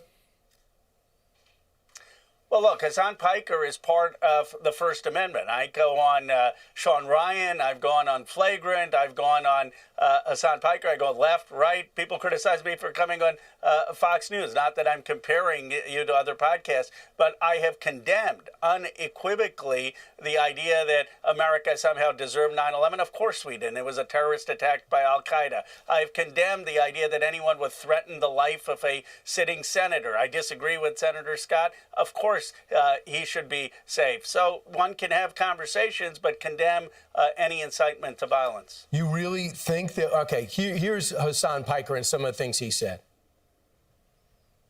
If you cared about Medicare or Medicaid fraud, you would kill Rick Scott. I'm pro stealing from big corporations because, they steal quite a bit more from their own workers. Brian Thompson, as the United Healthcare CEO, was engaging in a tremendous amount of social murder. Virtually every American. I want to know, this socialist people, man, especially this communist right here, he should be in jail, by the way. I want to know how they are able to convince people that a company, a business owner, is stealing money from the employees. That is the stupidest thing I've ever heard. If you don't like the pay at a company, you go to another one. It's called at-will employment. At will. It's not mandatory for you to work there. You either want to make the money or you don't. And just because a company is making billions of dollars and you're only making $75,000 to $100,000 a year, that doesn't mean they're stealing from you. That is their business. This is why they invest. This is why they work and sacrifice a lot of their time and money to be able to get a big return on their money. What are you investing? How many checks have you given the company that you work for and say, hey, here, as the company grows, you can get me a better return later? None of you. Most of these big companies, they offer you 401k. You get free, you get health benefits. You know they got to pay more than you do, right? If they offer you health benefits, they pay more than you have to pay as an employee to be able to get the health care benefit. They match you 401k up to 5% in some companies. Some companies do 3%, depending on the size of the company. But that's something that they don't have to do. Some companies even give you bonuses, which many don't even appreciate. Oh, they just gave me $2,000. That's nothing. They get $100,000. It's a bonus. It's free money. They don't have to give you a bonus. They don't have to give you a Christmas bonus. You know what I'm saying? I just don't understand why these communist socialist people, the new socialist Democrats, don't say anything about it. If I have any leftists in here, tell me, do you support this guy right here? Do you support that guy? Because if you support that guy and you come over here spewing lies about Trump or myself, I want you to know you're an idiot.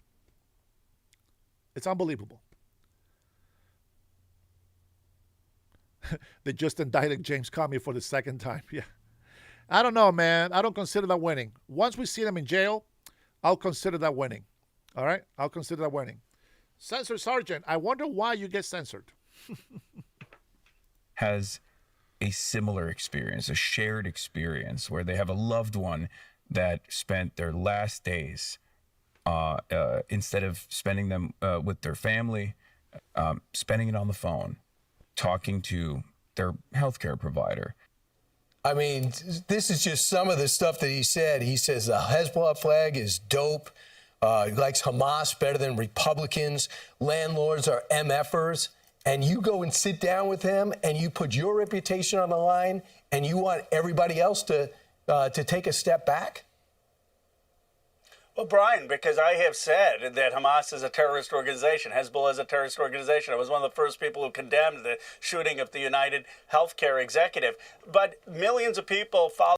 So they know that Hezbollah, they know that these people are terrorists, and yet they're against our President Trump for attacking them. Stupidity. Just ignorance is bliss, they say. Hassan Piker. Why? Because he's speaking about some of the frustrations. He's speaking about the fact that people don't have health care in America.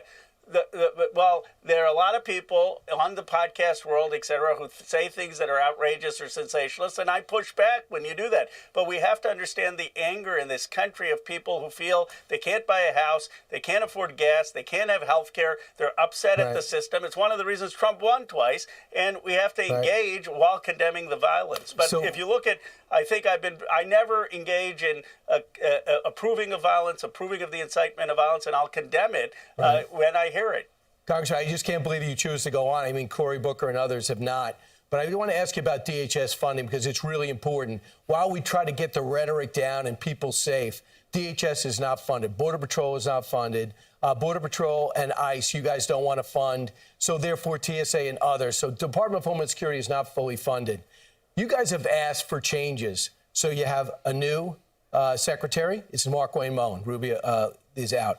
Now in front, Tom Homan is handling the cities. They basically pulled out of Minneapolis. They now are putting serial numbers on their uniforms. They're wearing body cameras. There's no more roving patrols. To me, this is an opportunity for the Democrats to say, we made progress. Republicans listened. You always say you like to go across party lines and solve problems. I believe you have enough to declare victory. Instead, the lockout and the shutdown and the denial of funds continues. How do you explain that? Well, Brian, first of all, you know I've gone across the aisle. I've worked with Thomas Massie to pass the Epstein files release. I've worked with people on the Republican side to stop this war that's driving gas and food prices up. But here's the point where we should agree. Let's fund TSA. Let's fund the Border Patrol. We disagree on ICE. ICE already has $75 billion. You can't pick and choose. You can't pick and choose what you fund. You can't pick and you don't want Republicans to decide what should be funded in the State Department and what this shouldn't be. So when it comes to funding, you already allocate it. Why not get the compromise? But you already got it. You got four things. You got four things. No, the problem is they already had $75 billion in additional funding for ICE. And the reality is Americans were targeted and raided. What happened in Minneapolis was outrageous. And it's gone in raids with violations of human rights. And so we just have a philosophical difference. I think ICE needs to go back under the Justice Department like it was for 50 years. That's a different conversation. So why don't we fund the TSA workers? Why don't we fund the Border Patrol and bracket the ICE debate? Why? I mean, when they already have $75 billion. We need ICE. And if the previous president didn't open up the borders, ICE wouldn't have to try to round up 15 million people. Yeah. Look, we need a secure border, but we need, even Donald Trump has said that when you have people working in the agricultural fields, when you have people working in construction, when you have people doing hard work and they're undocumented, have a path to legalization. Why don't we have that conversation? Why don't we have a conversation about what we can do to solve the immigration issue? And we should have a secure border. But you don't need to hold. You don't have to hold a segment of the country hostage that live paycheck to paycheck because you decide you thought ICE was over-aggressive. So they changed the way they did. They put a new person in charge, and you're still not funding it. It is just maddening, Congressman. Such a great point. And didn't he just make a great point? He's right. We fired Noam. We got somebody new. Okay, release the funds. Let's do things different. Release the funds. Do you see what I'm talking about? That's the only way that they look at illegal immigrants, sort of as slaves in our country. They don't care about these illegals getting a fair wage. They just care that somebody else doesn't want to do their dirty work. That's a slave mentality. That's what I'm against. When President Trump tried to bring immigration reform for DACA and TPS, this guy and his partner said no. They said no because they wanted billions of dollars to benefit their pockets. That is the only reason. That's why I'm against them. The slave mentality just doesn't go away from these Democrats. To be honest, I don't think I'll ever be able to support Democrats ever again. Ever again. They seem to be the same damn people. It doesn't matter how many different colors, shades of pigmentation they have in the Democratic Party. They are all racist. Why? And they might not be racist to the color, but they sure as hell don't care about people. They are anti-human. I don't know what the word would be. They don't respect human rights. They don't respect human rights. As much as people protest about human rights, they don't respect human rights. They just don't. You have to see that. You got to be able to see that. I don't have to convince you. Just look at it. He just made a great point. He said, okay, you guys didn't want ICE to do this. You got to be, you wanted a change. Okay, Kristi Noem got fired. Doesn't that show you? Go ahead. I'm still waiting for Censor Sergeant to put me a truth on the chat. And act, whatever the hell your fake-ass profile name is, go ahead and show me. Tell me the truth. Show me the facts. Yeah, show me the facts. If you are one of the morons saying Free Palestine and Allahu Akbar, you're a freaking idiot. I support the United States of America. And I defend those that defend us and stand with us. Everybody else can go kick rocks. You didn't say shit. Tell me one truth I said. Let me go take a look at your activity here real quick.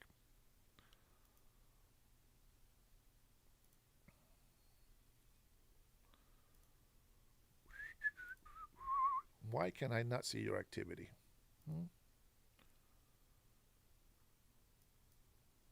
Oh, on the top, I see. All right, let's see what the answer was here.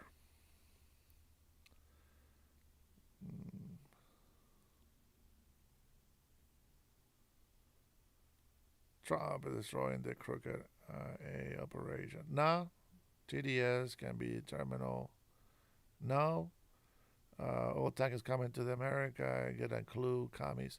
I don't know what the hell is the Censor Sergeant talking about. I have no idea who the hell this guy is or what the hell he's talking about. I don't even know if he's on my side or against me. This guy is so hypocritical in his comments. I can see every single comment, my friend. Every single comment I can read, and I'm just gonna think that you're a retard.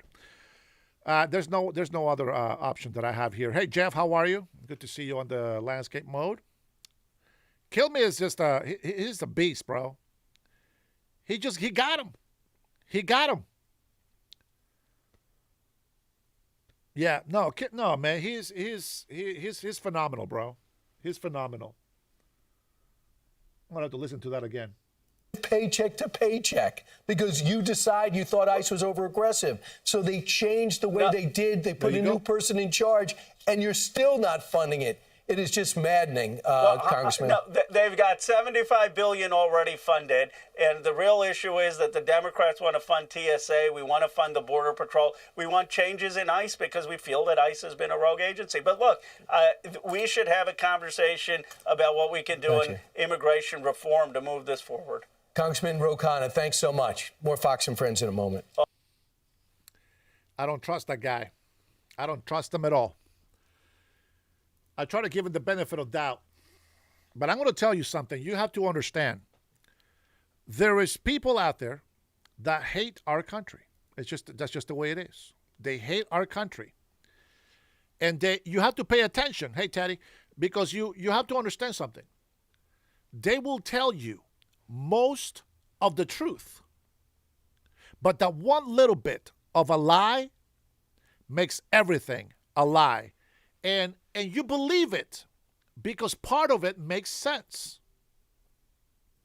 But we're not stupid. We think outside the box. First, learn how to write in English so that you can tell me that. Oh, man, these people, the ignorant people that come in here and try to correct my English.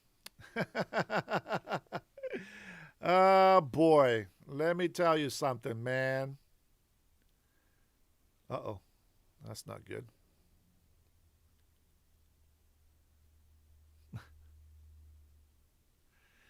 Let's, why don't we watch a clip from Sky News. Left is losing it. I love this lady, by the way. It's time. Here we go. It's time for Left is losing it. Let's see what she has. It's a 15 minutes, so you probably won't watch the whole thing. But let's just go ahead and watch. Oh, Tanya, let's go, sis. She said, Nathan, shut the hell up. I love it. I love it. I'm glad I looked over here and saw you putting that on there, big sis. That's what I'm talking about. Boom. Hey, man, I got family on here, bro. I got patrons that support me and that love me. So you better watch what you're saying, man. We defend patrons over here, bro. Don't stand against the American people, man. That's all I got to say. Left is losing it. Here we go. Let's listen to some of it. Hopefully she doesn't get me in trouble. Skynews.com.au, Australian news. There you go. There's my little disclaimer. Let's give them some credit here so that we don't get in trouble for sharing some of this. By the way, Rita is such an amazing woman. I love Rita, man. I know. I love her. I think she's funny. She's very smart. And she's very wise, to be honest. She really is. I have listened to her talk, and I have seen her on interviews, and I think she's great. So here we go. Let's go ahead and listen to her a little bit. Let's get a dose of Left is Losing It. Say it with that accent, sis. Time for Lefties Losing It. Let's see what CNN were airing shortly before the latest assassination attempt against President Trump. They had this woman on, Sarah Cupp, with this totally sane take. Oh, yeah, she's not crazy at all. The Correspondents Association was trying to sort of mend some fences with a guy who wants us dead, figuratively. Figuratively, he wants journalism dead. It doesn't make a lot of sense to me. I don't think this is a great night for journalism. It's a night that's meant to be celebrating it, but I think it's a real bummer. Yep, that was... We don't want journalism dead. We just want you to stop telling lies. Stop working for the deep state and just report the news. Stop twisting it and stop lying to the people. That's all we want. Around half an hour before CNN viewer, I'm sure he was a CNN viewer, Cole Thomas Allen, launched an attack. Now, if you're wondering what radicalized this character, who radicalized him, well, it was mainstream media outlets like CNN, MSNBC, CBS, etc., who present the president as some sort of modern-day Hitler, threat to democracy. It's the celebrity class as well, and the Democrats who every single day for the past 10 years have pumped out the most unhinged, reckless rhetoric. Good job. I have thought an awful lot about blowing up the White House. A Missouri state senator is under investigation by the Secret Service after saying she hopes President Trump is assassinated. I will go and take Trump out tonight. And if you see anybody from that cabinet in a restaurant, in a department store, at a gasoline station, you get out and you create a crowd. And you push back on them. And you tell them they're not welcome anymore, anywhere. And sadly, the domestic enemies to our voting system and our honoring our Constitution are right at 1600 Pennsylvania Avenue. They're not going to stop before Election Day in November, and they're not going to stop after Election Day. And that should be, everyone should take note of that on both levels, that this isn't, they're not going to let up, and they should not.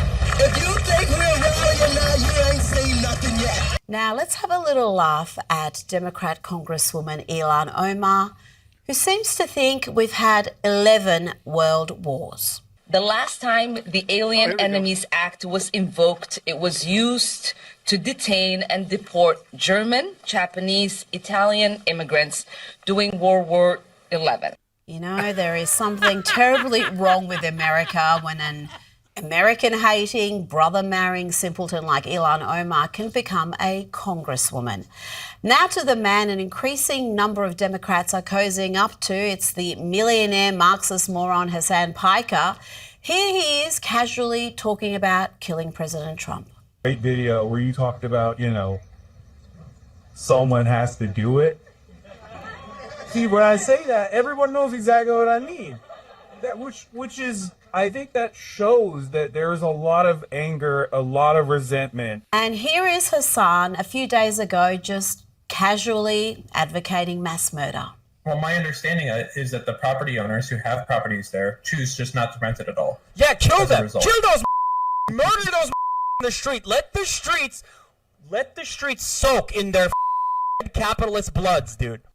Reminder, this creep is a multi-millionaire, lives in a $3 million property. Did you see that? If that doesn't open up your eyes, I don't know what else will. I'm telling you. I am telling you. If that doesn't open up your eyes, I don't know what to tell you. It's crazy. It is crazy. Wow. I have told you guys many times over, that if we don't stand up for America, regardless of what you might think, if you fight us, if you fight against us, defending America and our friends and allies, those are the kind of people that are going to be the end of you. Forget about being politically correct. Respect the laws. Forget about those illegal immigrants who make you feel guilty about them being deported. Let me tell you something. They're not going to jail. They're just going back home, which they're so proud of representing. You got to be able to see that. You got to be able to protect your country. Whether you serve in the military or not, we all have a role to play. I love you, my patriots, my veterans. Love you guys so much. Let's continue the fight together. God bless you. God bless your family. God bless the USA. I got some rearranging back here to do. And we'll see how it turns out. I will see you on the next one. Maybe later today. All right. Big hug to you. Big kiss to you, Tanya. God bless you, big sis, and everybody else. Love you all.